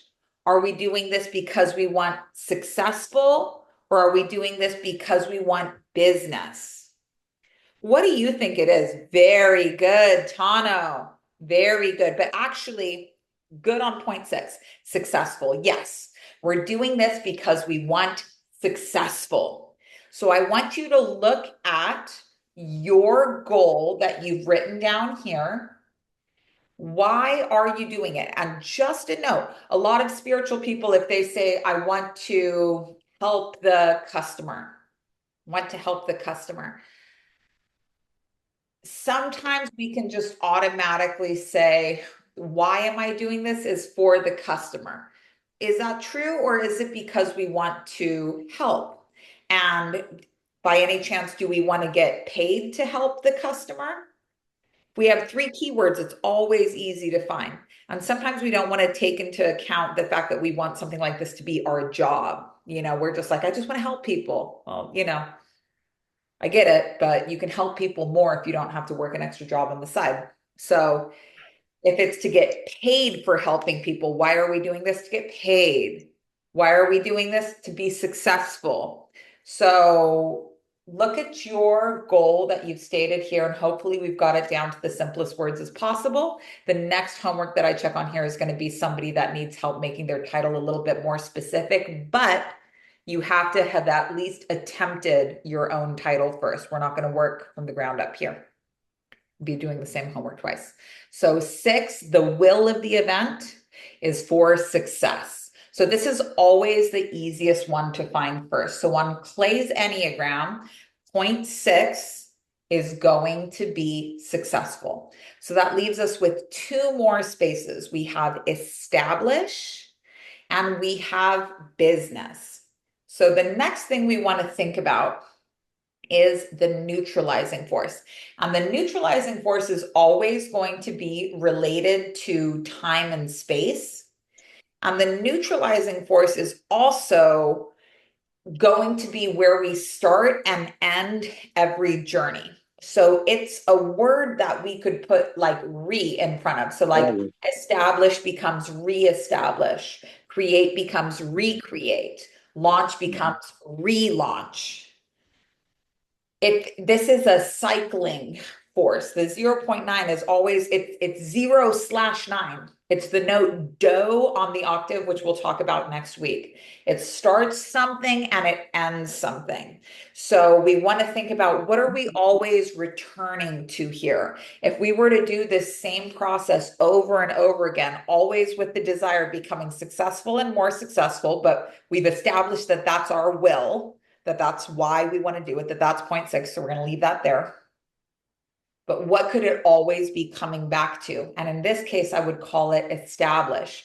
Establish and reestablish. And this is the setting. We're establishing. This is where it has to start. Once we get the 0.9 and the 6 defined, there's only one space left for the passive. And that's when something becomes, ooh, that's when it starts to get a little bit exciting for me, because now we've pushed business into the passive space. Now, what is it that I love about business being in the passive space? It means that it's happening while we go, that maybe the concept of what this business could be is still malleable. Like, it could change. Anything that's in the passive space is going to be changed, but not destroyed. But it's going to be changed in a way that we can never go back. Once we've burned up a log, it's been changed into ash. We can never make it go back to log. If we do an Enneagram on how to feed the community, and you guys can see this if you want to watch the Enneagram on feeding the community, the replay is in the Enneagram workshop as well. It's like kind of the classic Enneagram example that you give people. But if this was feeding the customer, where the customer is always, there's the restaurant, there's the customer, and there's the food. The conflict, the duality is in between the customer and the food. Customer wants food, but they don't want to work it at home. The restaurant neutralizes the conflict. The restaurant says, we will make you the food.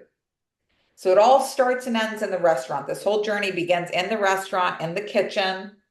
And when the customer is gone, we close up the restaurant and get it ready for service the next day. It's always coming back to the restaurant.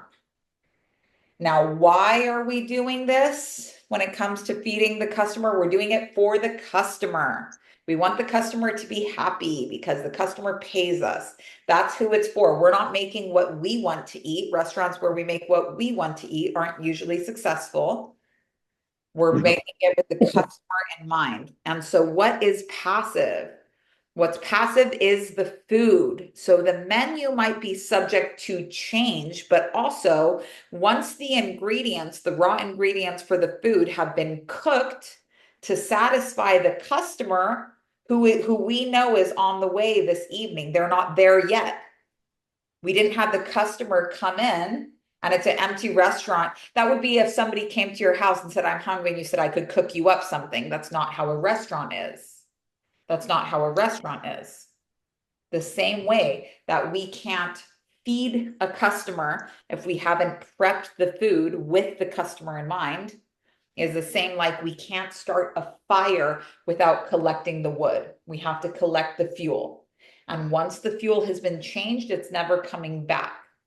Now, the being part of the event always represents what's in your control. So when you're doing a 3, a 6, and the 9, you want to make sure that you haven't assigned something to 0.9 that's not with your control. Like, oh, I'm just going to change, like putting the customer at 0.3 is not a smart idea, because you can't change the customer, but you can change yourself. You can change yourself. You can change your teachings. You can change your structure. A lot of coaches try to do this where they keep trying to change the customer. For example, I want to be a billionaire coach. So I'm just gonna sign 1 billionaire client a year, and I can just modify like who my customer is. And I won't think about Do my teachings correspond with the type of problems that a billionaire would be experiencing? Am I at that level? Do I think anybody paying this fee is stupid? Do I have money blocks? When you're just trying to change the customer, it doesn't work. You can change yourself. But at this point 3, there's that first big takedown. When we get to point 3 in this class, we'll all be experiencing a shakedown in some way. And that doesn't mean you're being punished. It means that things are working. So something I like about putting business in the passive area is that we know that whatever it is, it's going to be successful. What we can't control is, maybe it's going to come in this format, maybe it's going to come in this format. But what we know is that if we're on the white magic line and we're like, this is my intention, this is what I want to do. I want to serve more people, but also make more money. Serve more people, but make more money. The concept of the business when we get to point 3 is going to become whatever it needs to become. So with an Enneagram like this, we can move forward, establish a successful business. This is my goal. I want to establish a successful business. Anything about exactly how it needs to look, doesn't need to be defined yet, but it will be defined step by step on the Enneagram, especially when we do line of supervision next week. So Clay, that's going to be a wrap for me and you. I'm looking if you could please raise your digital hand. Actually, you know what? I'll have you guys just raise your physical hand. I'm looking for the next case study. Ada Ruth, I see you. I'm looking for a case study that has already drafted a title and needs help making it simpler. Who do we have? Okay, I'll see you right here. I think I got you. Do you have your video on? I need someone with their video on. I got to be able to see you, please, if you don't mind. Just go ahead and that. Ada, is that you there? It is. Do you want to chat with me? Oh, I see you. Okay, perfect. Thank you. So what's Hi. the title of your Enneagram? Well, I think I'm going to be too close to Clay's actually. So That's okay. just because I'm starting a business and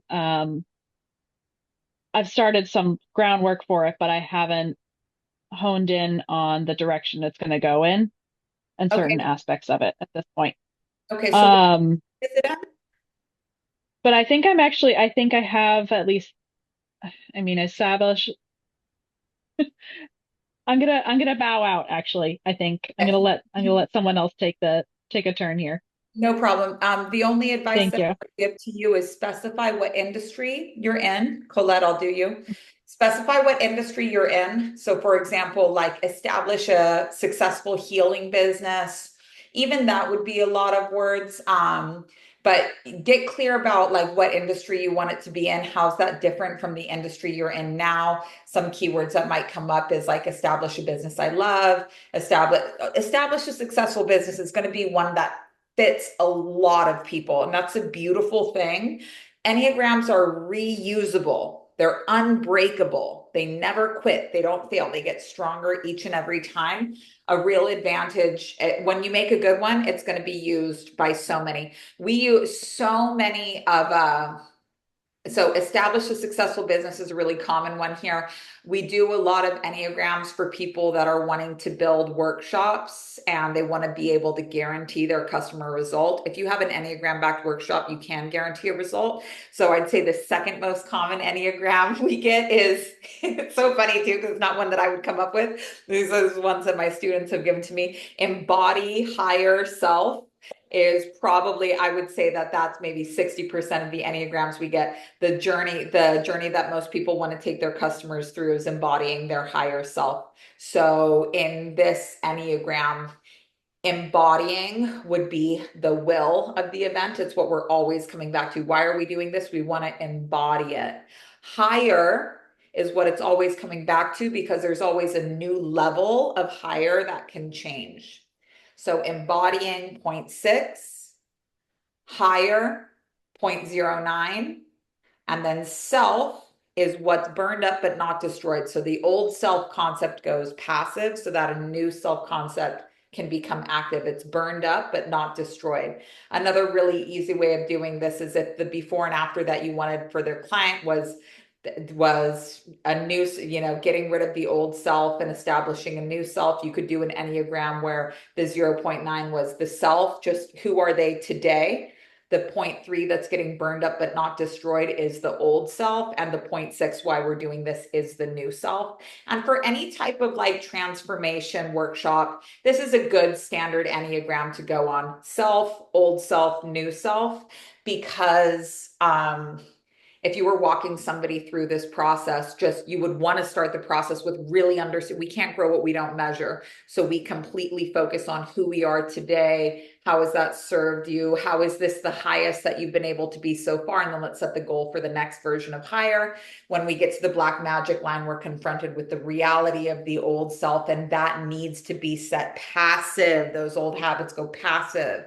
And then at 0.6, the new self, we have an opportunity to now be this person, leaving the old behind, but not discarding it. It's passive. We can get what we need from that person while still being a new person. But when we get to 0.6, it's now time to go out in the world and be this new person and stop operating from the old manual. So we reuse a lot of Enneagrams on here, and that's not a sign that that's not a bad sign at all. So, okay, Colette, I do have a question if I can, yeah, please. or if it's just, can this be used in like trying to figure out which industry to go into or which business, That's a question or for you. not really? That's a question for Okay. you.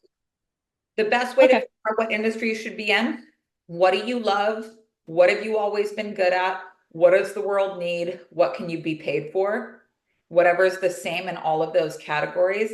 That's the Japanese concept of Ikigai, which means reason to be, why you're here. That's spelled Ikigai. We have everybody do this at least once, but that's the quickest way to find your purpose. Yeah, Ikigai. All right, go ahead, Colette. Awesome. Yeah. So I think my title is Great. to influence more people. Influence more people. Love this. So and first of all, you get so many gold stars from me for getting it down to that nitty gritty. To Yeah. get it down to that nitty gritty is hard work. You did a great job. So Thank you. because you did such a good job on this, I feel pretty comfortable asking you questions. Okay. And so what do you think is the 0.6 of this event? Why do you think you're doing this? Do you think you're doing this for influence or for people? I'm doing it to make more money in less time and be successful. Wonderful. Love that. So the reason why we're doing it is more. So more is going to be at 0.6. Now, Yep. what is something that can always go to a new level? What is something that can always go to a new level? Influence or people? I think I have influence as my neutralizing force. Like the I would put influence it there is, as well. yeah. Okay. Because you're always going to influence people in a different way. You're teaching what's cutting edge for you right now. Another turn of the wheel, there'll be a higher level. So that pushes people into the spot of being, into the spot that's going to be transformed. So what do you think is interesting about us putting people in this spot that's subject to change? I think it's because what I teach them, Mm-hmm. how I teach them, I think that puts them in the fluid space. Yes, definitely. And I think maybe that even the type of people that I teach. yes, there's many Yeah. interesting. And when we put something in the passive space, it should always be kind of interesting to us. Like, I never thought about it like that. So here's some ways that people in the passive space could be interesting without us expecting others to change. It's us understanding that even if we put people in the passive space, it'll be us that are changing to reach more people and not more people that are changing to reach us. So a way that this could change could be more platforms and more mediums through which you share your influence. Something else is learning more and more advanced teachings that become applicable to more people. Yeah. I used to feel like I could only teach like-minded people and that I wanted to be around like-minded people. Like-minded people will never pay you because they say, I know, in your comments, and they don't buy. Yeah. We want I'm to be realizing that. people that like don't know. So when we put people in the passive space, our definition of the people we want to teach will change. And what you can expect when you get to that spot on your journey is to really be challenged by people because you won't immediately see that this is actually who you really want to be working with. There's so much discernment. There's so much, you know, I remember when I first got on TikTok, it'd be like, gee, these people are fucking entitled over here. So good for me as a teacher. Love that. I love that. My work got so much sharper as a result. I also had like certain standards, like I was going to do my new project on authoring, and I didn't want to do it for less than a certain amount of money. But it turns out the conversations I'm having with 50 engaged people on the topic of self-publishing is doing so much for me. Like it's doing so much for me right now that I do it for free. Right now I'm doing it for like, I don't know, $800 a month, but I'm loving it. So So, really, so would my content be what's flexible, well, or content is would it the fall under the people? I think. category of your influence. So your Okay. Okay. content. So that would be also part of there. Okay. So I want to give you literally 10 out of 10 on that. You did your 369 perfectly. You narrowed it down. The reason why you had success here is that you narrowed it down. Do you want to share with us where it started before it was influence more people? Like personally for me, Yeah, like where, like, do you remember kind of when the title first popped up in your head? How did you distill it down to 3 words? Where did it start? it started with like public speaking. And then Mhm. I was like, oh, public speaking. Okay, what is this? What is it? Why do I want to speak to more people? Because I'm a one-on-one coach right now. I'm like, Mhm. oh, wait a minute. I actually want to influence more people because my Mhm. one-on-one schedule is booked and I'm on a wait list. And Yes. I want to influence more people. So it grew from kind of what I wanted to do and what that actually looks like. And I'm an influencer in whatever one of those other Mhm. personality profiles are. But that's what I do best. Perfect. So it can be really hard for people to identify that, like, what you want is actually what you want. And sometimes it takes quite a lot of sifting with people to get to, like, bro, you want this. But it's Yeah, such practice in your life to be able to articulate what you want simply to yourself, knowing that the beautiful thing about advanced work is like you spend your first part of life on your spiritual path being like, am I deserving? Maybe the universe will give me what I want. And as you mature, you realize that you can have whatever you want if you're willing to yep, work for it. But you start to yeah. get really good at just calling, like, this is what I want. So another Enneagram that you might like that people do all the time is grow passive income. Okay. And grow passive income. So grow is 0.9. Passive, this is an interesting one because it really depends. It's that quantum question for you of what's more important. Is it more important to me to have income, or is it more important for it to be passive? Now, if the goal is passive income, then passive is going to need to be at zero point 0.6. But something that you take in when you're making that the main goal is, I don't care if it starts slow. Income is in the small area. Income is being burned up but not destroyed. Passive income starts very slowly but grows over time. So you make this decision because, like, you'll maybe be doing seed launching when you get to 0.3 and you say, fuck, I'm only going to do 5 grand on this workshop. And that's when you're asked to change as a person. Have I grown to the degree that $5,000 of easy growing income is as desirable to me as cash injection?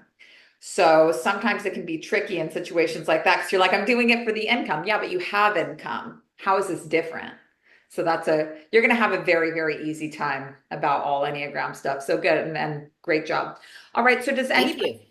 great. Does anybody have I don't want to take up too much time here, and we've actually gone a little bit over. I value your time as well as mine.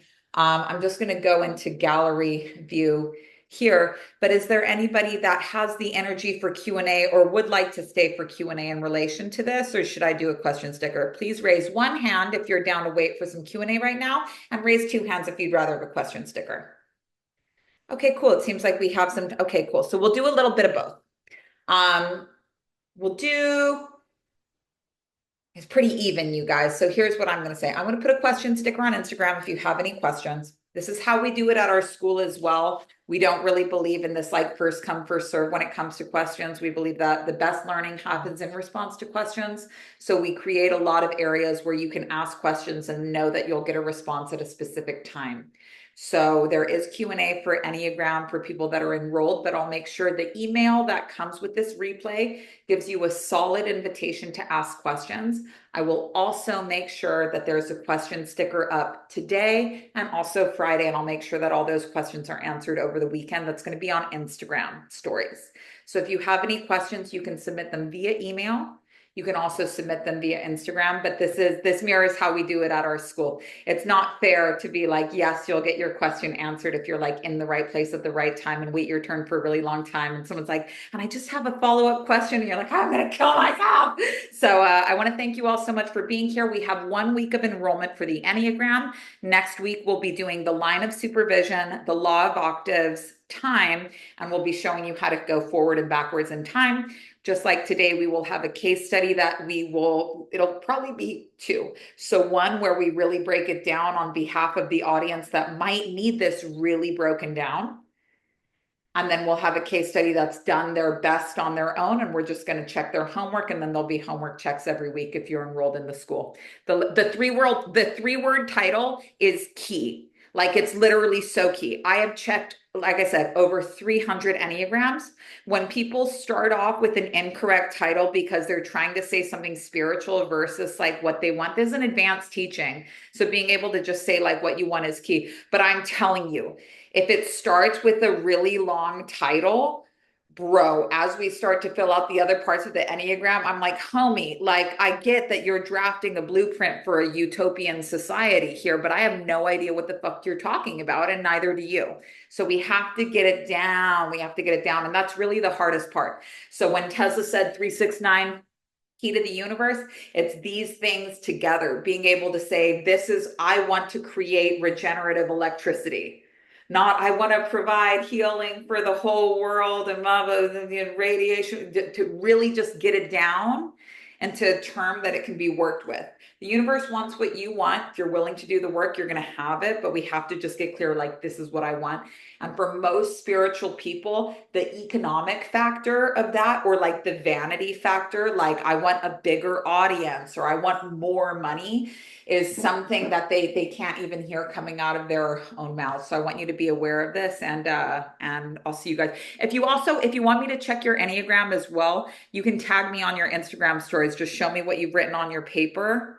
Show me what you've written on your paper. There should be a circle, a triangle, a title, and where you think these points should go. If you want to tag me on Instagram, I can check it like that as well. All right. Thank you guys so much for your patience. This replay will be in your inbox. I will see you here same time next week. This was lesson 0 of the Enneagram.